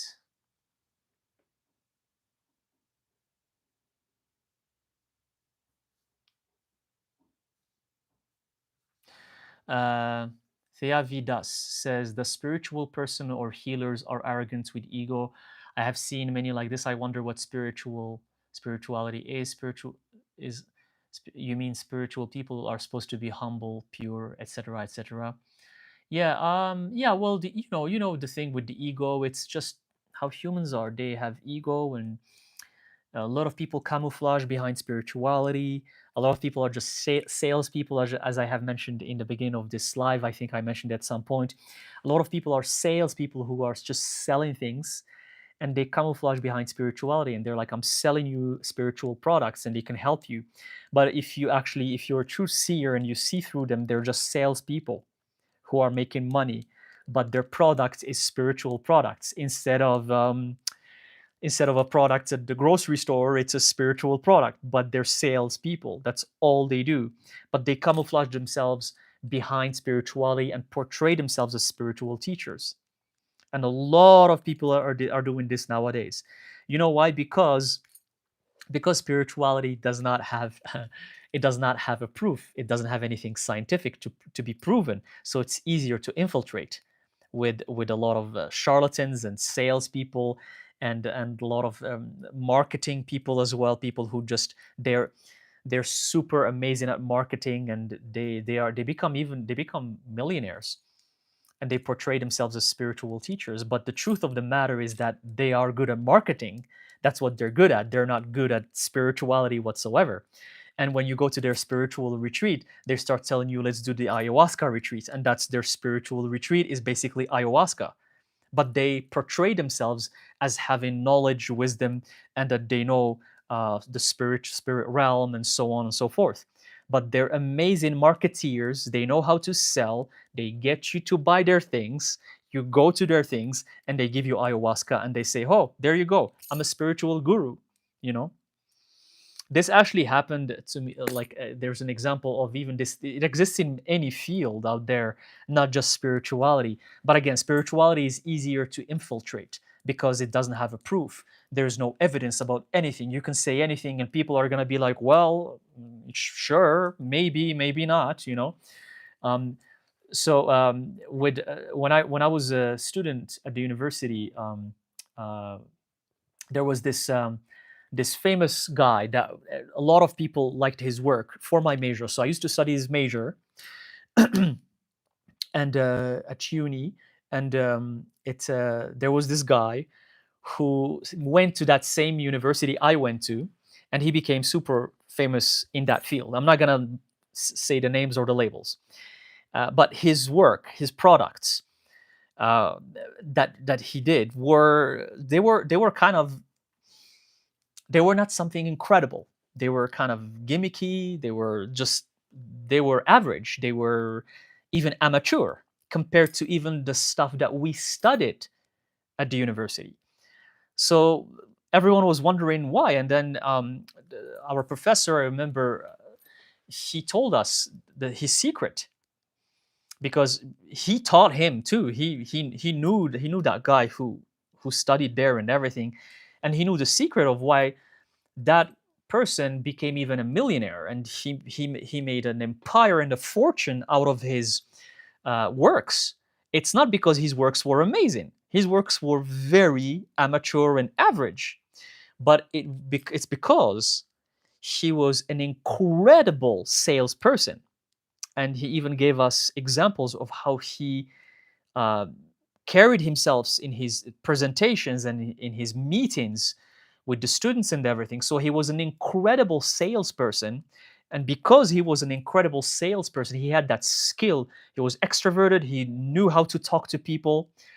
He was able to turn his mediocre work into like an empire. And this exists in every field and in spirituality too. It exists in this field as well. So yeah, like it's about the like ego. The ego will make people say a lot of things. It will make people say that they're healers, that they know a lot of things, that they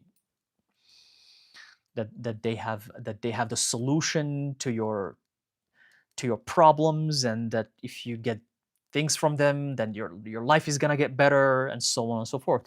But that's why you have to always do your research, do the research on the person, know who this person is, like make sure you spend some time listening to what they say, their principles, what they believe in, what they don't believe in. Not just, oh, just because something is popular, I'm gonna go ahead and believe in it just because it's popular, just because, oh, it's an amazing marketing campaign, so I fell for it and I go for it and that's it. No, you know. So yeah, don't trust what you hear. And I even say it for the things I say. I always say, never believe what I say. Always do your own research.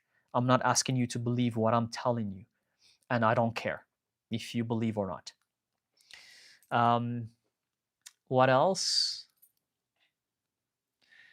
Yeah, I mean, Bumblebee said, "Lol, karmic ties with bosses. I usually quit." Yeah, that's a tricky one. The karmic boss with karmic ties with bosses, like yeah, I even personally had this when I used to be a 9 to 5er, and like most of everyone have problems with their bosses. Not everyone, but most of everyone. Sometimes it's karmic, sometimes it's not. But when it's karmic, you're gonna know it, because again, it goes deep into the details. You're gonna know that you've had some karma from previous lives, and you're gonna know when it's karmic. But yeah, if you quit and you don't fix that, maybe the universe is going to give you another similar opportunity to fix that karma, either in this lifetime or in the next. But karmic ties, karmic debt, it always has to be paid back, no matter what. And it has its own timing too. Hello to the other people who joined. Hello Splend, hello Samar, hello Astral Walker. Thank you for joining. I appreciate it. Um, Padma Murali, Padma asked, is the knowledge that we gather in this lifetime transferred to our next birth? That's a very, very good question. So the knowledge is transferred with the consciousness, but similar to karma, similar to karmic attributes. It is transferred, but the knowledge, here's the thing. The knowledge always resides in the Akashic records. It resides in the universe. It's not like something that you take with you per se. But whatever you learned, that portion of the things that you learned is going to be part of your imprints, part of your consciousness. So it's going to be there. And in your next lifetime, if you do the work, as you grow up, you start tapping into that knowledge. But the knowledge is not in your mind, it's in the Akasha, it's in the spirit realm, but you tap into it much easier than someone who has never heard of that knowledge. So, for example, you hear something or you read something, and all of a sudden you remember a bunch of other things. And you start connecting the dots, and everything makes sense to you. Whereas for another person who has never heard of that knowledge, they will hear it, they won't get it, they might even bash on it, they might even insult it. And if they don't understand it, they're just gonna disbelieve it like once and like completely. They're just gonna disbelieve it because to them it's the first time they hear it. But for you, something that makes sense to you right away, you get it right away, you hear it once and you just get it, and you start remembering other things. It means you're tapping into the portion of knowledge that you already learned from a past life. So you're just tapping into it because the knowledge is always there. It doesn't disappear, it doesn't go away. So you just carry with you, similar to your karma, you carry with you that portion of the knowledge that you remembered. You carry it with you, but it's there in the Akashic records. And when it's time for you to remember it, you start remembering that knowledge. And it can come at any age. If you're lucky enough, maybe in your early 20s. If normally it's going to be in your 30s, or for some people it comes when they're 60 or 70 even. For some people it comes very late, depending on your spiritual journey, or on your karma as well. If your karma allows for you to have an early spiritual journey or a late one. So, but when we go in the womb, the Buddha said that those 9 months are some of the most difficult months that one can ever imagine. It's like a jail, because you can't all of the 9 months. It's like nine hells. He even mentioned them as hells in the womb, because it's dark, you don't see any light, you're suffocated, you can't really move, you can't express yourself, you can't speak. And for 9 months, you're living in a constant struggle 24-hour, 24/7 for 9 months. It's even worse with the mothers that are not loving, with the mothers that are not caring, with the mothers that drink, that smoke, that live in a dysfunctional family, that scream all the time.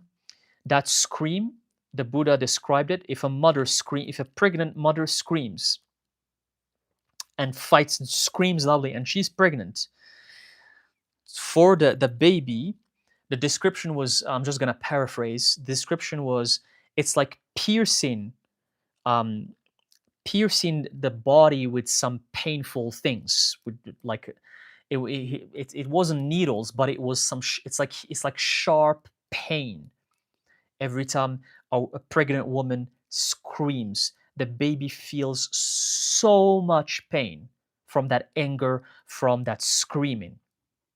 So if the mother is not a good human being, that baby gets it even worse.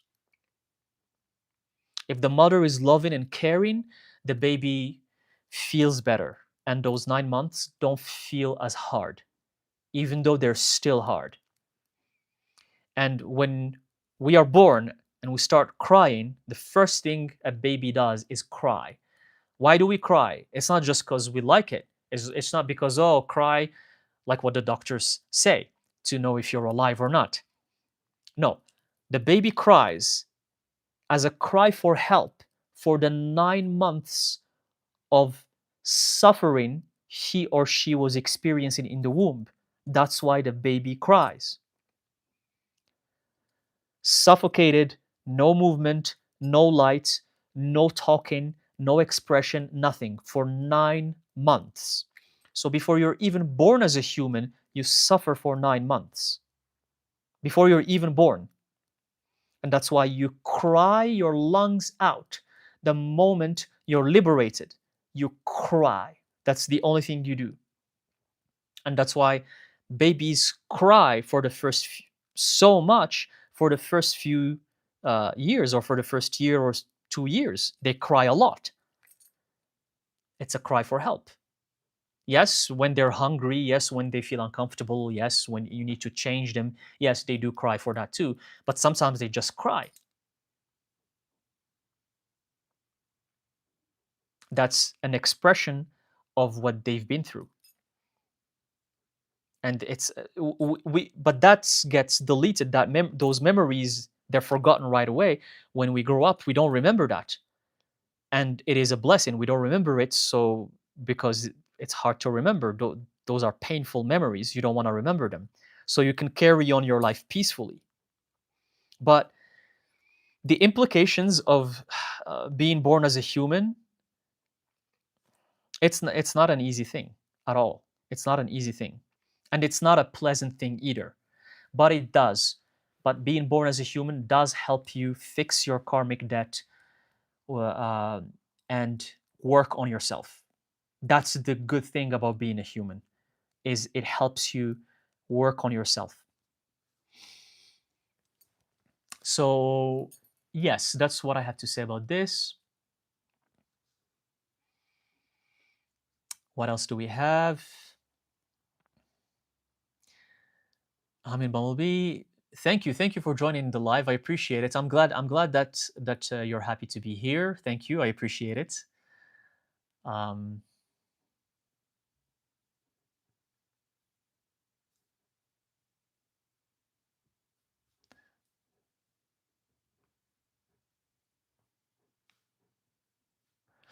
yeah. Like Lucia said, as human beings, we're a bit stonehead. Therefore, yeah. I mean, it's but the Buddha said this, which is comforting. It's comforting, but it doesn't mean that, oh well, that's it. I have to just let loose and do whatever I want. No, the Buddha said if one being doesn't get enlightened in this lifetime, they will be in the next, or the next, or the next, or the next, or the next, or the next. So it's gonna happen. When, which lifetime, how many lifetimes before you get there, that no one knows. But it's gonna happen at some point. But do you wanna have it sooner than later? Or do you want to suffer for many, many, many lifetimes, maybe hundreds of lifetimes before you get there? That's the question. That's where your free will comes in handy. Do you want to work on yourself, or you want to just, you're just going to say, well, if this lifetime doesn't work out, I'm just going to do it in the next. But then who guarantees you that you're going to come back as a human? Who guarantees you that you're going to be reborn as a human? What if you're reborn as an animal? What if you're reborn in the hells because you've had bad karma and you need to first of all pay it back? Oh, by the way, let me add this. For the people who have horrible karma, like people who are murderers, criminals, people who commit rape and stuff like that, they have to first go to the hell realms to pay back the karma. They have to spend couple lifetimes in the hell realms, in the lower realms, before they can be reborn as a human again. And when they're reborn as a human, they're not reborn with amazing conditions. They're not reborn in rich families. They're not reborn healthy. They're not reborn with like everything aligned for them. They're reborn usually in poverty. And then they have to start from scratch. All of this is part of paying back the karma of them killing someone or committing a killing, torturing. It could be rape. It could be any of the bad things you cause someone. So you have to go to the lower realms first, spend their couple lifetimes paying back the karma, and then being reborn again as a human finally, but in poverty, with struggle and poverty. So it's like, be careful. Of course, I'm only talking about extreme case scenarios, but it's not guaranteed that you're gonna come back as a human again, because a lot of people say, well, maybe if I don't get it in this lifetime, in the next one I will. Who guarantees that you're coming back as a human again? What if you get stuck? There are case scenarios of, because I forgot to mention this to you as well, because there's a lot of details and nuances about this. The souls who don't make it to the womb.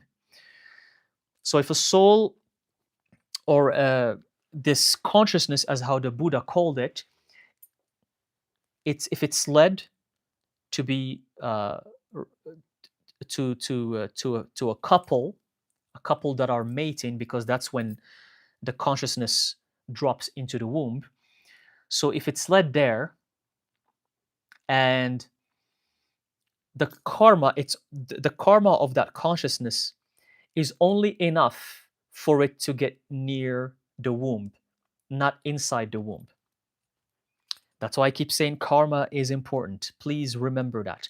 So you always some souls get only to see what their parents could have been, but they don't end up um, entering the womb. So they don't, basically they're not reborn. They don't reincarnate. They're not reborn again. So what happens to these souls? There's two case scenarios. Most of the time, these souls become lost because their karma is, that's it, it's used. Their karma doesn't allow them to go anywhere else. They have very few little good karma, so that's it. They can't go inside the womb. And these souls, and it's sad because even when the Buddha answered this, he was talking about this, he expressed this with a lot of sadness, and it's very sad. These souls, if you will, or consciousnesses, they end up becoming lost souls. And they sometimes linger around the house where they were supposed to be reborn. So they linger around the house of their parents, or they linger around the corners of some cemeteries. They become lost souls. So what happens in this case scenario, either after spending some time being lost for a very long time, the universe rearranges itself so it takes them where they need to be. It takes them to their next level to be reborn again, either as a human or not, but the universe decides what needs to be done with these souls or with these consciousnesses. Or maybe they are given a chance to be reborn in another family, but with a much less favorable conditions. This family is not as good as the one they were going to. It's not as a good of a family. So either that happens or they become lost souls, and that's why it's always important to pass on your good merits, your good karma to lost souls or to your ancestors or to your parents, because you don't want them to be lost. For the women who have miscarriages, always pass on the good karma, your good karma, to your baby who didn't end up being with you.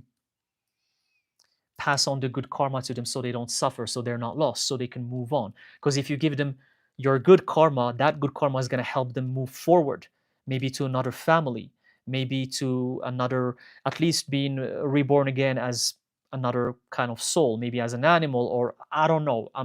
I don't decide those things, but passing on good karma to these lost souls is one of the best things you can do, and it gives you that's good karma for you as well, because you're helping a lost soul. So not all souls or consciousnesses make it to the womb. They go and they even see the couple, but not all of them make it inside the womb. And some of them who make it inside the womb, but then they die inside the womb, as I mentioned in the beginning of this video. Again, not enough good karma to be reborn, or some of them, they get physically challenged, or their body parts don't grow. These cases, they do exist, and they're very sad, very, very sad case scenarios. Why? Because not enough karma, not enough good karma for that baby to be formed in the womb, and so on and so forth. So there's a lot of, for each case scenario, there's a reason why for each case scenario. So I hope this also helps.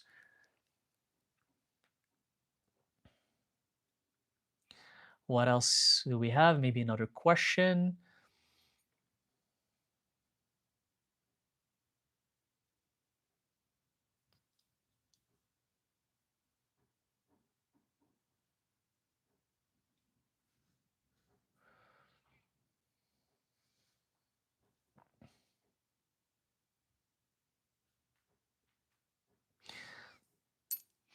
Astro Walker, I said I practice witchcrafts, are also making sigils. That's awesome. Will using these to protect myself and stop bullies from harm become a bad karma? No, you practice that too, Seth. Yes, I do. Yes, protecting yourself from harm, it has nothing to do with bad karma. You're only protecting yourself. When you intend harm onto someone else, that's when you accumulate bad karma. So if you draw a sigil and you use it in your ritual for your own protection, and you intend the sigil with protective energy, and it's for you to be protected, that's it. If the moment you start intending harm, that becomes a hex. That becomes a curse. It's because you're intending these bullies to be harmed. So there's a difference between protecting yourself from the bullies and intending harm to the bullies. If you intend harm to the bullies with the sigils, then that becomes bad karma. If you intend that. So it's all about your intention. But protecting yourself is very important in this journey. There's going to be people who are going to want to harm you. There's going to be spirits that are going to bother you and annoy you. So you have to protect yourself. That's why I wear this jewelry during these lives, is to protect myself from the evil eye and from the haters and negative energies. So jewelry or sigils or any tool that can help you for protection, that's amazing. So no, it's not bad karma. Don't worry about it. But great question. Thank you for asking.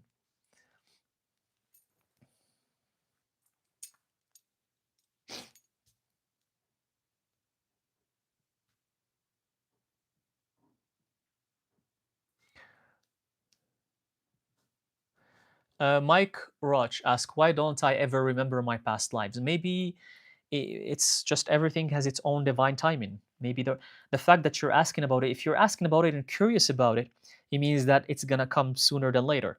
Because the first step is to even be aware that there is a past life, is to even be aware that there is such a thing.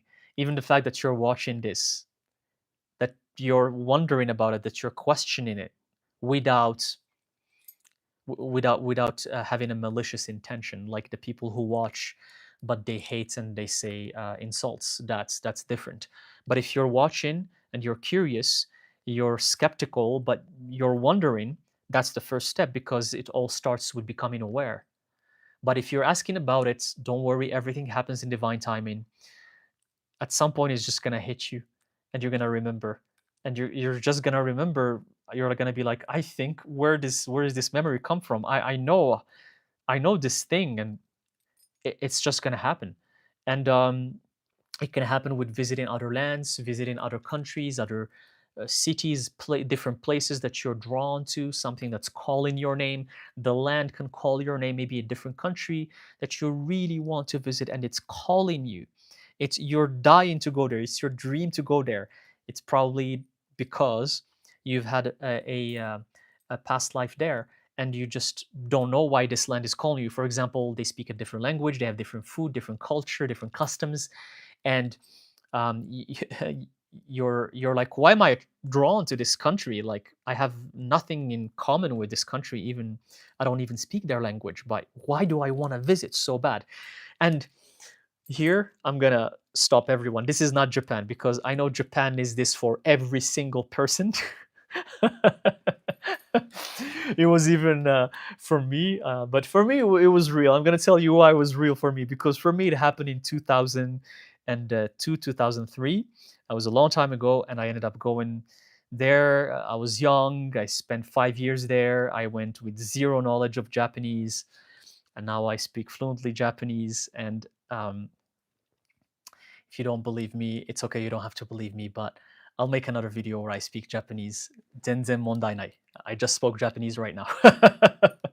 But uh, um, like nowadays, it's just because of the trends, because of social media. Everyone's like, Japan, Japan, Japan, Japan. No, it's a trend. No, it's because it's a trend. You want to go to Japan because it's a trend, or because you love anime, because you love anime and video games. That's why you want to go to Japan, not because you had a past life there. Okay, so for me, it was real because it happened in the pre-internet era, or the era where the internet had, if some of you remember, it had yahoo.com.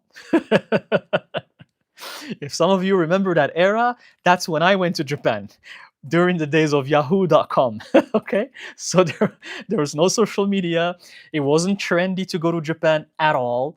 My the people who, my friends, my entourage, when they heard and learned that I went to Japan, and when I met them, they thought I was crazy. I'm not exaggerating. They thought I was out of my mind. They're like, what the heck are you doing? It sounded like I'm in some other dimension. Even some of my friends didn't believe that I was learning the language there. They're like, you're probably there, you're doing something illegal. Some people they couldn't fathom that I'm there learning the language. They didn't make sense to them. So I went back then. So that's why I know for me it was true, and to the point that after 2 years of being there, and I used to style my hair like them, like Japanese people. And believe it or not, okay, I didn't have a beard. I didn't have a beard or a mustache or anything, but I used to style my hair like Japanese guys. And believe it or not, I'm not exaggerating. I'm not. This is not. I'm not making this up. So many times, countless times, like so many times, Japanese people, genuinely thought I was half Japanese. That's how much I was integrated in the culture. I spoke so fluently, my manners, my discipline, everything was so Japanese just within the span of 2 years. I was so Japanese that so many people that I met for the first time, and I met a lot of people in Japan, Japanese people, they thought I was half Japanese. And I'm like, can't you see that there's nothing Asian about my face? But I think it's just the way I style my hair. And but it just to I'm telling you that for me, I went to Japan because I actually had a past life there. My Japanese friends back then, they all say, Seth, you're Japanese. There's no way you're not Japanese. It's insane. I was too integrated in the society, too much, too much. I found the Japanese lifestyle so easy. I integrated right away. And I spent there like 5 years uh, before I left, and it's just something I had to finish, and I finished it. Again, karmic ties. I had to finish some karma. I went there, I finished it, I was done with it, and now I'm not there anymore. Last year I visited there. I went there for a month. I spent a month there last year. But Japan has changed a lot. I prefer the Japan of before. Nowadays, it's too packed, it's too full, it's a lot of tourists. I was shocked. I was so surprised by the amount of tourists. Back in the era where I lived there, like you could visit, I visited all of the monuments that people visit nowadays, but they were always empty. Japan barely had any tourists, barely. Like it was rare when someone visited Japan. And now it's too packed, it's too crowded, it's too messy. And to be honest with you, I didn't enjoy it as much. I did not. But people, however, did. They were impressed with my Japanese when I spoke to them, and they were like, "How come you speak Japanese like this?" Just a little anecdote, okay? Just an anecdote. It's okay. It has not. It's kind of a. It has nothing to do with the subject we're talking about, but it's just an anecdote. I was in Kyoto. This is just last year. I was in Kyoto and I was gonna visit one of the temples there. I was just like strolling in Kyoto because I love Kyoto so much. So for me, just going for a walk, I love it there. I know it's one of my past lives. I know it's my. I even call it my second home. So I was walking, and there was a group of Japanese kids. Not well, they were not kids. They were around like teenagers. A group of Japanese teenagers. They were passing by, and they were they were passing by. They were like 5 or 6. They were teenagers, and there was a sign in English that says "Don't litter." Okay, don't litter. And they started speaking in Japanese about the meaning of what's "don't litter," but it was in English. It was not in Japanese. The sign was in English for tourists. So they were wondering what "don't litter" means. So I explained it.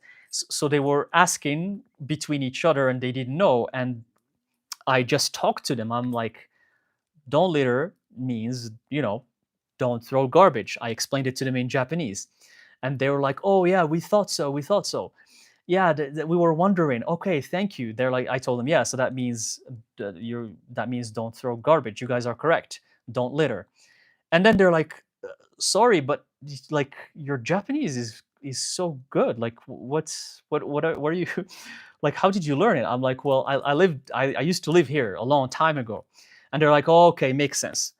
I told them back in 2005, and then uh, I said back in 2005, and then the person who I talked to, the he said, "Really? That's the year I was born in. That's my birth year." So I was like, "Trust me, that's what I felt." I was like, we were all laughing, and I felt it's the first time or one of the few times I felt old. I felt really, really old. I said 2005. He's like, "That's my year of birth." So that's a little anecdote. But yeah, there's this huge trend with whatever is happening in social media. Some people think that's their country of where they had a past life. Don't confuse the trends of what the people show with your feeling, where you really, really want to visit. But I just shared this little thing with you. Okay, what else? What else? Maybe I'm gonna answer a couple more questions before I end this session. Okay.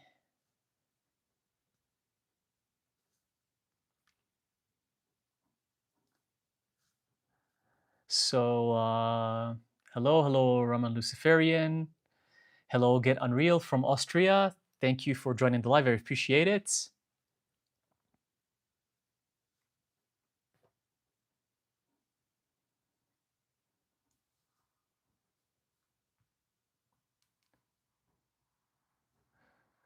Oh, Leon. Leon hasn't been. I'm sorry if I'm pronouncing your name wrong. Very pertinent question. I love it. So, Leon asked, if all realms of rebirth, human, divine, animal, are still within samsara, what is truly the highest goal for a soul? Is it to rise as a god or to transcend the cycle altogether? The highest goal, Leon, and it's a beautiful question, is to transcend the cycle altogether. It's not to be reincarnated as a god or as a goddess. And that's something that the Buddha cleared up after his enlightenment to a lot of his followers, because a huge misconception even during Buddha times, because in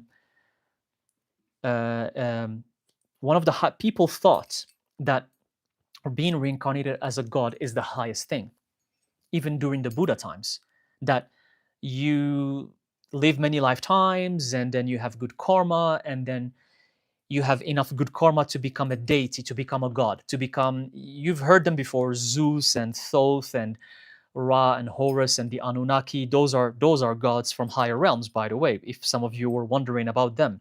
They are gods from higher realms. And that's why we can't see them, because they are residing in higher realms. It's not because they reside on Earth. Earth is not their realm. They can come to Earth if they want to at will, but that's not their abode. Their abode is in higher realms. So people back in that era, they thought being reborn as these gods is the highest goal. That's it. But the Buddha clarified this. He said that in the higher realms, yes, life is long. There is no suffering. You have magical abilities. You're a super deity. You can do whatever you see in the movies. You can fly. You can teleport. You can manifest from thin air. You don't need food. You don't age. You don't sleep.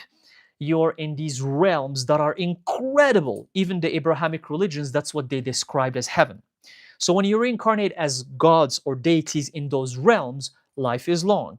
And the Buddha said there are many heavens, or there are many higher realms. There's actually 7 higher realms. And the higher you go, the better the realm is. And you have mansions, you have huge pieces of land, and everything is made from incredible materials. You're partying all the time. You're just living your life partying non-stop and having fun and feeling good and feeling happy. But the Buddha, what he clarified is that that has an end too. Even though life in heaven is very long, and for the higher heavens, it could last up to millions of years in human years. Some deities in higher realms can live up to millions of years, of human years, but they still have to die. And the Buddha clarified that a lot of these deities, because the Buddha went to heaven, he visited the higher realms. He said that a lot of these gods and deities that live there, they have lived for so long, let's say hundreds of thousands of years, that they forgot that they were going to die. They forgot about death. They were just partying all the time, 24/7, doing whatever the hell they want, that they forgot that there is something called death. But the Buddha saw through that, and he tried to warn them. He told them that um, that there is death. Even if you live for millions of years, for hundreds of thousands of years, there's going to be death. And when you die as a deity, what happens is that you have to be reborn as a human again. Why? Because you have not reached nirvana, you have not reached enlightenment. So even if you live for millions of years as a god, let's say you're one of the Anunnaki gods, and you lived for millions of years in the higher realms, and you did whatever you wanted, you even created a race called humans. And I'm gonna make another video about the Anunnaki. And you did whatever you wanted for millions of years, but you're still gonna die, even if you're a god. And then when you die, your soul, or your consciousness, is reborn automatically as a human. If you make it as a god, you live the years that you're supposed to live there, 1,000 years, 100,000 of years, million years, whatever. But when you die, what happens is automatically you're reborn as a human. You at least don't go to the lower realms, but you come back as a human. Why? Because you have not transcended the wheel of samsara. So Leon, the ultimate goal is to transcend the wheel of samsara altogether. Because even if you reincarnate as a deity or a god, you're still gonna die. Even if you live for 1,000,000 years, you're still gonna die, and you're still gonna repeat the cycle, come back as a human again, and repeat the cycle again. And that's why some souls get stuck inside the wheel of samsara, on and on and on and on and on, even if they are deities. And that's why the Buddha said the best plane for you to work on yourself to reach nirvana is as a human. Because when you're a deity, my dear friends, there's no suffering. You just enjoy life. You don't care about enlightenment anymore. You don't care. There's no money, there's no governments, there's no pain, there's no suffering. You man, anything you imagine, it forms in front of you. You're flying, you're teleporting. Why would you care about nirvana or enlightenment? So the deities and the gods, they don't think about, oh, I'm gonna go meditate. Some do. It's very rare. It's rare that some beings, even though they go to the higher realms, instead of partying all the time, they actually try to reach enlightenment as a deity. Some, but just some. Some deities do that. But for most of the souls that make it to higher realms, it's just party time. And you spend 100,000 years, or I don't know how many thousands of years you spend there partying, and then you die, and then you come back as a human again to start from scratch again. So, what's the point of being a deity then? What's the point? But at least if you go as a deity, at least work on yourself in the heavens. It's better, at least because there's no suffering. So at least meditate there and try to reach nirvana in there. But the best realm to experience suffering, pain, and pleasure at the same time, 50%, 50%. The Buddha said it's the realm of being a human. That this plane of existence, and being reborn as a human, equips you with the best conditions to reach enlightenment. And if you're in the lower realms, in the hell realms, you're just suffering, and you're being, well, I don't want to use the word punished, because you're just paying back your bad karma. There's no punishment. There's only paying back bad karma. That's what you do in the lower realms. No one is punishing you. You're only paying back bad karma. So that's why I don't want to use the word punish. So but amazing question. Thank you for asking. And maybe one more before we end this live.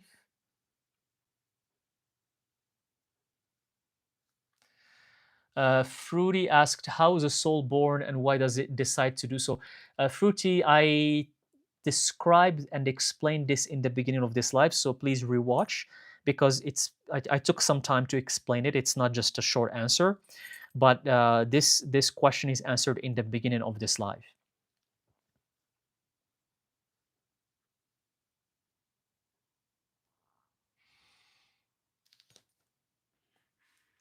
Okay. What else? What else do we have? Maybe one more question.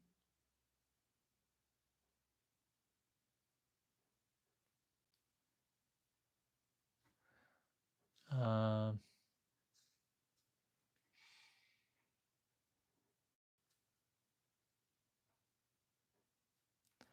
hello, hello. I see some of you have just joined. If like because I'm about to end the live, I'm just gonna answer one more question. But if you want to rewatch the live, you can go ahead to the beginning, and I explain everything about rebirth, reincarnation. Why can we choose to reincarnate? Can we choose to be reborn? Why do we get reborn? And all the details about that. Thank you for your beautiful, beautiful, loving comments. Thank you, Raylene Ross. I appreciate it. Hello, Helena. Thank you. Thank you guys for joining. I appreciate it.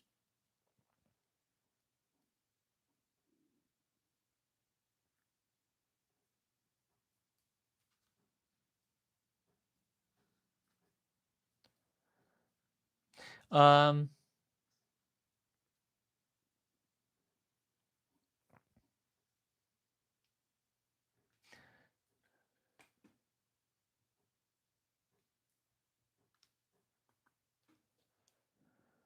yeah, yeah. Fruity asked, doing something in order to have good karma is wrong intention. Yes, exactly. Fruity, I love I love that you're using your mind. That's how we're supposed to use our minds. That's called being intelligent and using the gift of the mind. See, I love Fruity how you that's because a lot of people they just believe and they hear whatever they hear, they just like yes, yes, yes, yes, no. Let's use our mind. Exactly. Doing something in order to have good karma is wrong intention. And I love the way you asked it too.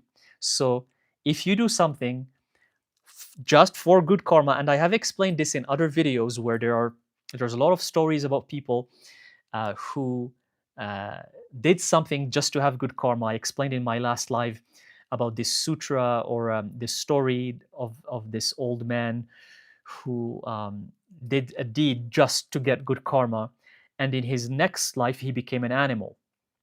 He didn't even make it as a human. He became an animal just because in his current life he was doing everything just to get good karma. He's like, I'm gonna do this for good karma, for good karma. He wasn't doing it from the heart. So I'm not gonna repeat the story, but you can watch it in the previous live. I explained that story. So yes, Fruity, absolutely. Beware of doing something just for the sake of having good karma. Please be genuinely good, genuinely loving. Help because you want others to feel good. You want others to feel happy. Feed other people because you want others to eat. You don't want them to feel hungry. Help an animal because you don't want the animal to struggle. Do it from the goodness of your heart. For yes, it's good to know about karma, but it's good to know about karma when you're about to do a bad thing. When you're about to intend or do a bad thing, maybe at that point think about karma because it's gonna stop you or hold you back. Okay, I'm not supposed to intend something bad on that person, even though they pissed me off, even though they insulted me. Maybe I'm not supposed to insult them back because that's bad karma on my end and I don't want that. That you can use your mind like that. But for just doing good things to gain good karma, that is actually bad karma. That is bad karma. So if you're gonna help from the goodness of your heart. I'm glad you asked that question. Beautiful, beautiful. What else? Maybe one more.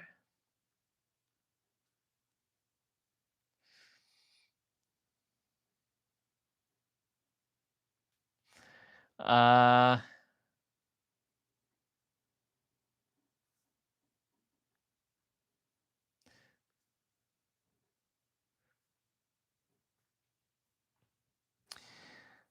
let's see here.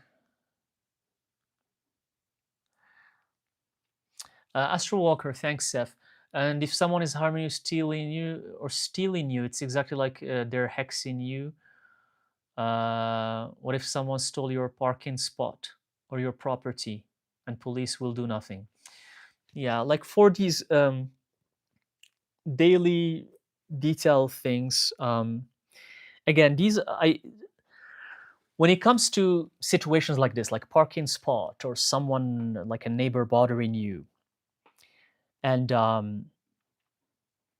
or someone just taking something that's yours, and in this day and age, people get really agitated when that happens to them, and that's why being on this path and condition you to remember that anything can happen in life.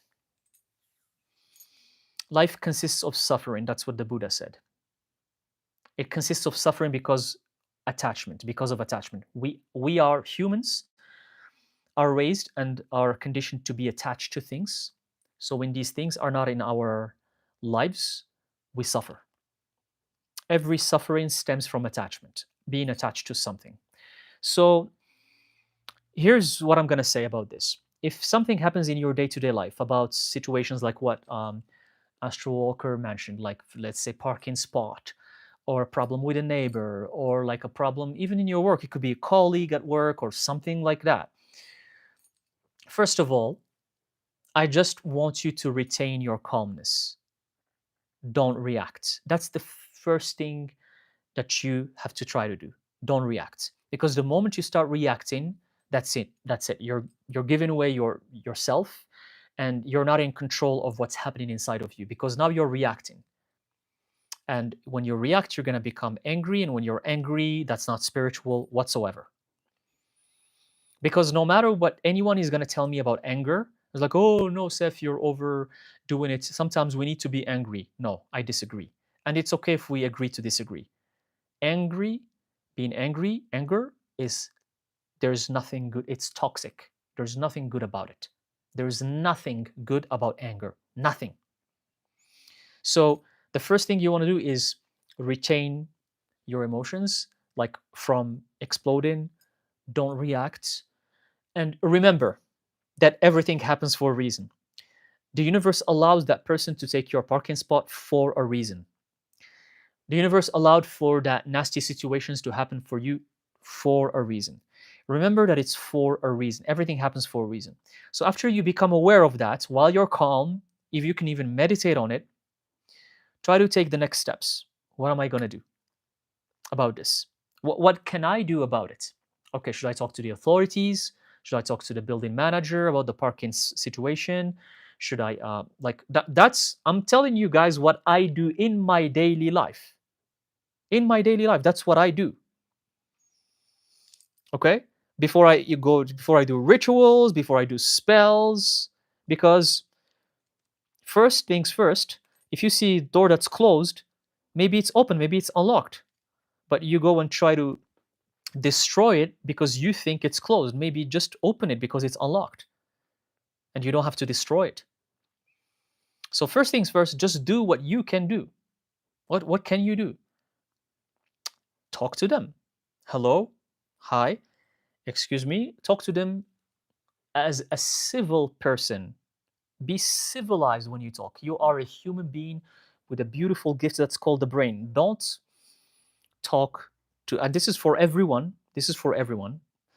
Don't talk with agitation and with anger. We are given a brain as humans because we're supposed to be civilized. Talk to them with in a very calm manner, in a very polite manner. Hello, excuse me. I would like to ask you something. So I just want to bring you to your attention that this is my parking spot. If you have a proof, show them the proof. This is the proof. Don't go like, "Ah, ah, ah, this is my parking spot." Blah, blah, blah, blah, blah. No, that's not how. That's even animals don't act like that. Even animals don't do like that. When they have an argument, it escalates. But nowadays you have humans from the get-go, they're just ready to fight. They're just ready to kill someone. So talk to them in a calm manner, explain to them with politeness the situation, even though they're taking your right, but you be the bigger person. You don't want to put yourself at their level. Explain to them the situation. This is what's happening. This is my spot. This and this and this and this. If there's two case scenarios that's going to happen, either they're going to say, "I'm sorry, I didn't know," and they're going to give you a parking spot, and everyone's happy. Either they're going to confront you and they're going to say, "No, this is my parking spot." So in that case scenario, what else can you do? You talk to the building manager, you talk to the authorities. You're going to have to talk to someone else who can handle this matter. That's it. Um, if you pay for that parking spot, it means there are people responsible for the parking spot, so there is a proof. If you don't pay for the parking spot, maybe it's up for grabs. Maybe that person, if they're nice enough, they're going to leave it to you.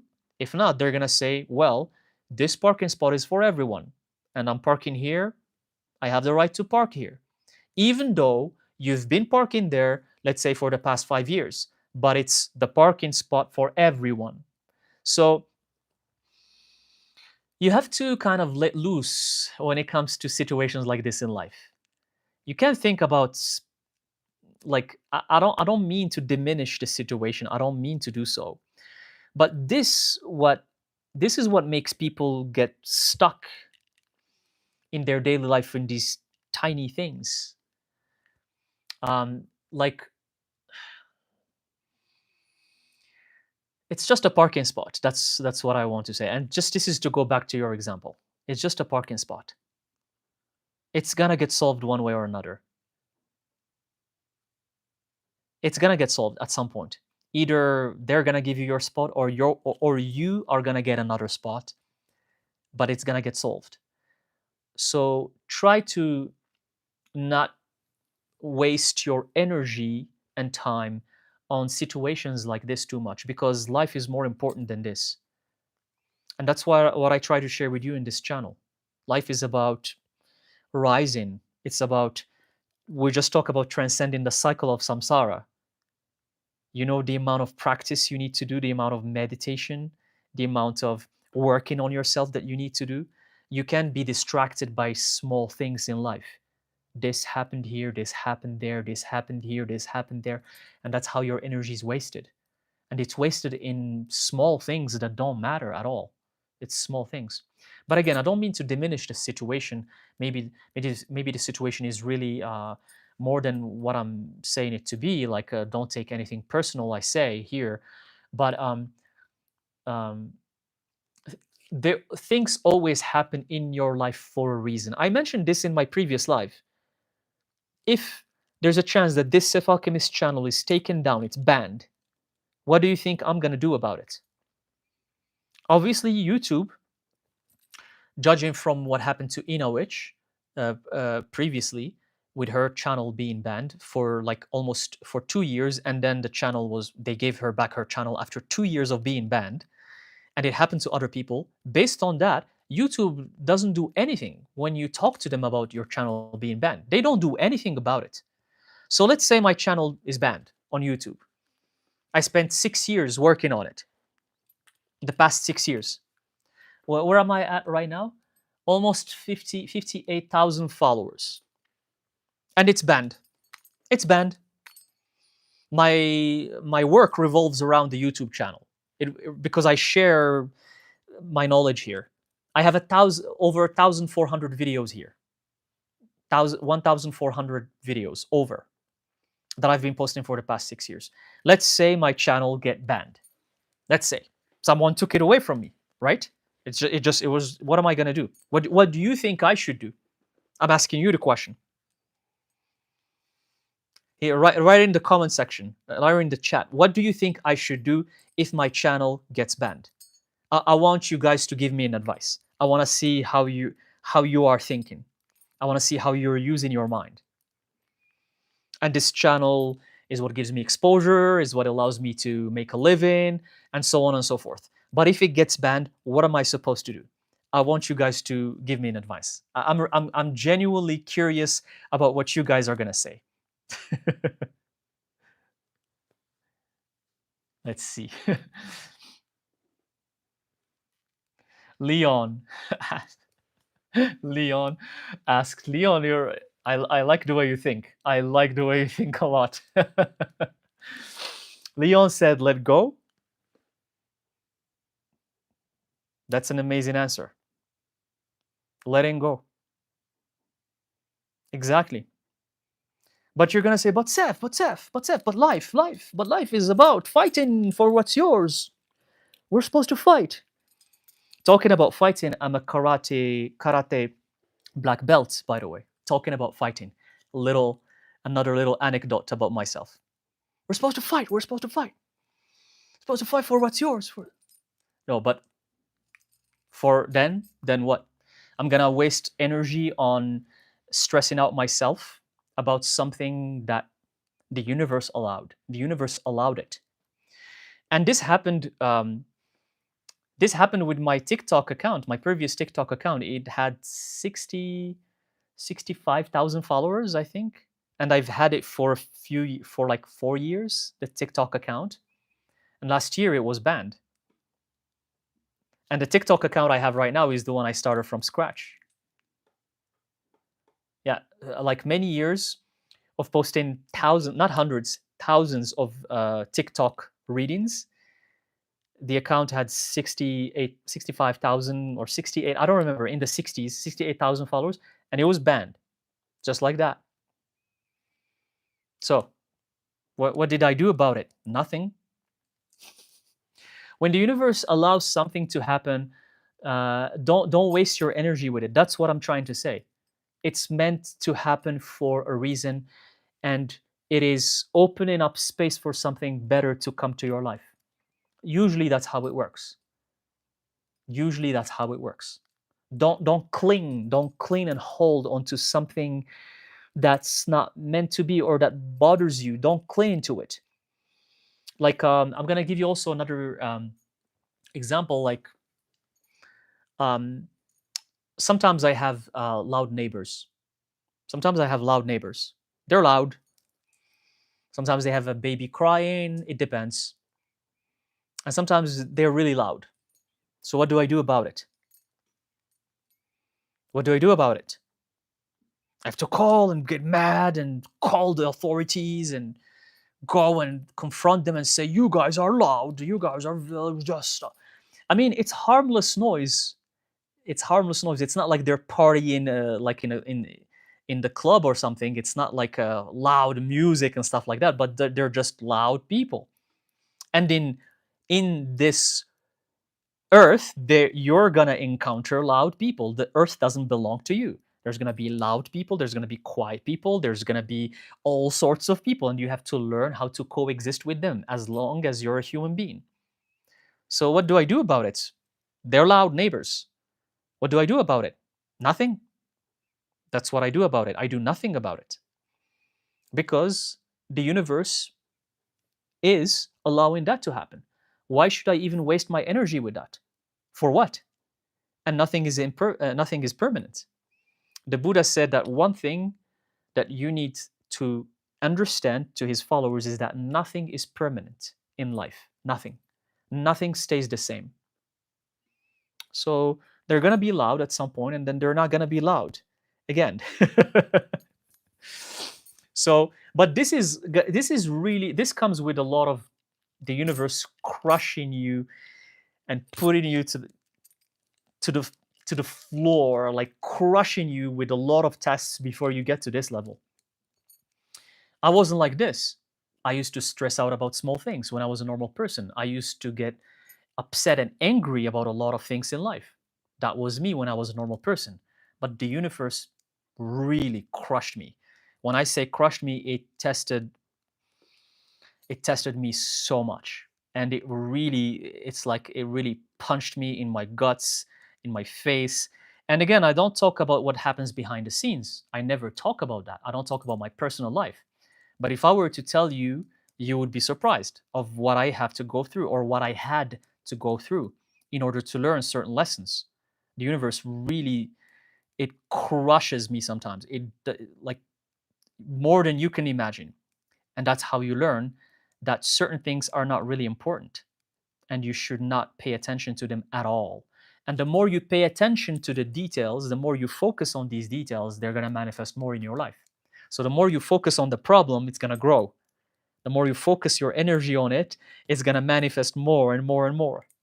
The more you ignore it, it's going to disappear faster.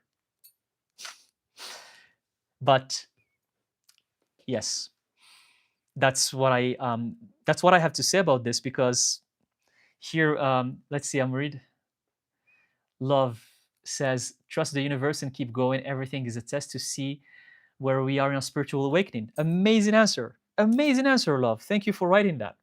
I love, see, you guys are incredible. I love that there's people who think like this. It really excites me because in this day and age, it's becoming crazy how people are. So I love it.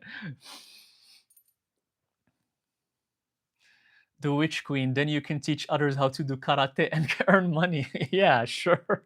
No, but I don't practice anymore. I'm a black belt. I used to practice. I don't practice anymore. I do Shotokan karate. Not I did some Kyokushinkai a long time ago, but I do Shotokan. But like I would love to practice again. I just some when the right time comes, I will start practicing again. But yeah, that's funny.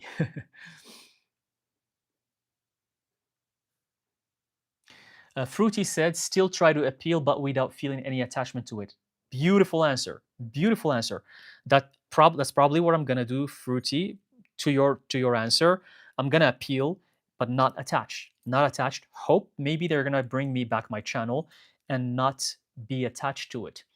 I love. It seems like you guys are getting it. You guys are. You know what I'm talking about. This makes me happy. Really, it makes me really happy. No Name says all happens with a reason. If it's meant to come back, it will in one way or another. Another beautiful answer. Beautiful. You guys are. That's incredible. And if you approach this the same way for any other field, then you're gonna have an incredible life. Nothing can affect you. Nothing is gonna upset you. Nothing is gonna frustrate you or anger you, because that's just the nature of life. Beautiful answers from all of you. Thank you so much. Padma said, "Well, start a new one. It's your knowledge that matters." Padma, that's that's another thing that I would do. It's actually start a new one. Exactly. Actually, Ina Witch, that's what she did. And when her account was banned, she just started a new one and started from scratch again. And Padma, that's probably what I'm gonna do. So all of your answers are valid. I'm gonna appeal, not be attached to it. Trust that something better is gonna come in the way. Start a new channel and start again sharing my knowledge. Absolutely, life moves on. That's it. You guys are so. You guys have a lot of wisdom. You guys have a lot of wisdom. You hold so much wisdom. That is actually true wisdom, which is more important than knowledge. I mean, knowledge is important, but wisdom comes from being aware. And your answers are very wise, my friends. They're very wise. Thank you so much. I'm so glad to read your answers.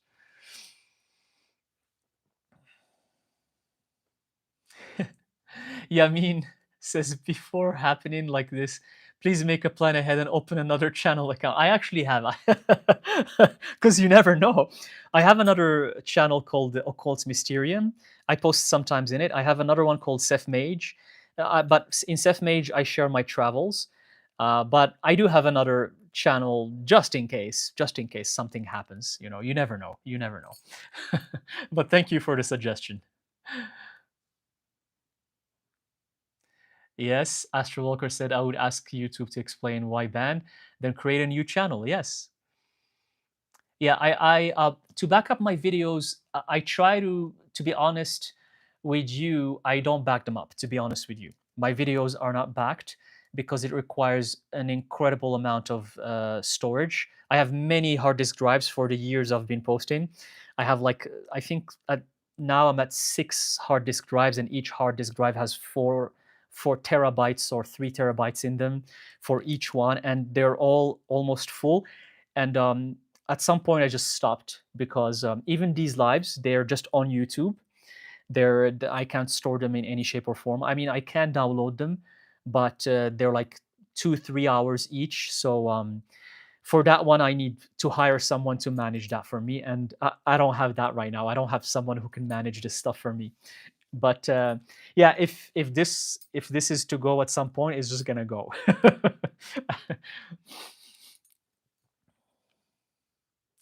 Okay, so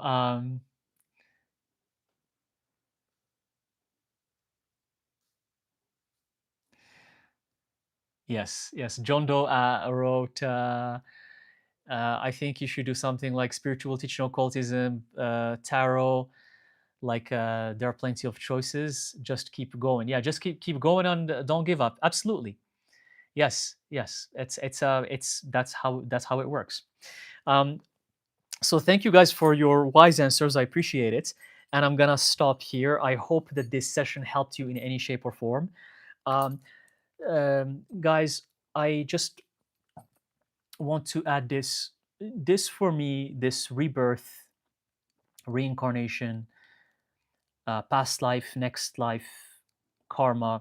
For me personally, it enlightened so much of the areas that were totally obscure for me, areas that were so I didn't have answers, I couldn't connect the dots, I didn't know how to make sense of many concepts. And this, what I shared with you today, And I thought it's time to share this with you, because if I know it and if I have an understanding of it properly, then it's time that I share it, and that's why I shared it. This really helped me. It helped me understand this journey, how life works, why certain things are there, why certain things are not, and I hope it does the same thing for you. Okay, so thank you very much. Thank you for being here. Thank you for joining. Thank you for watching. If you can't make it, you can rewatch at your convenience at any other time. Thank you. I appreciate your questions, your answers, your support. You guys are wonderful.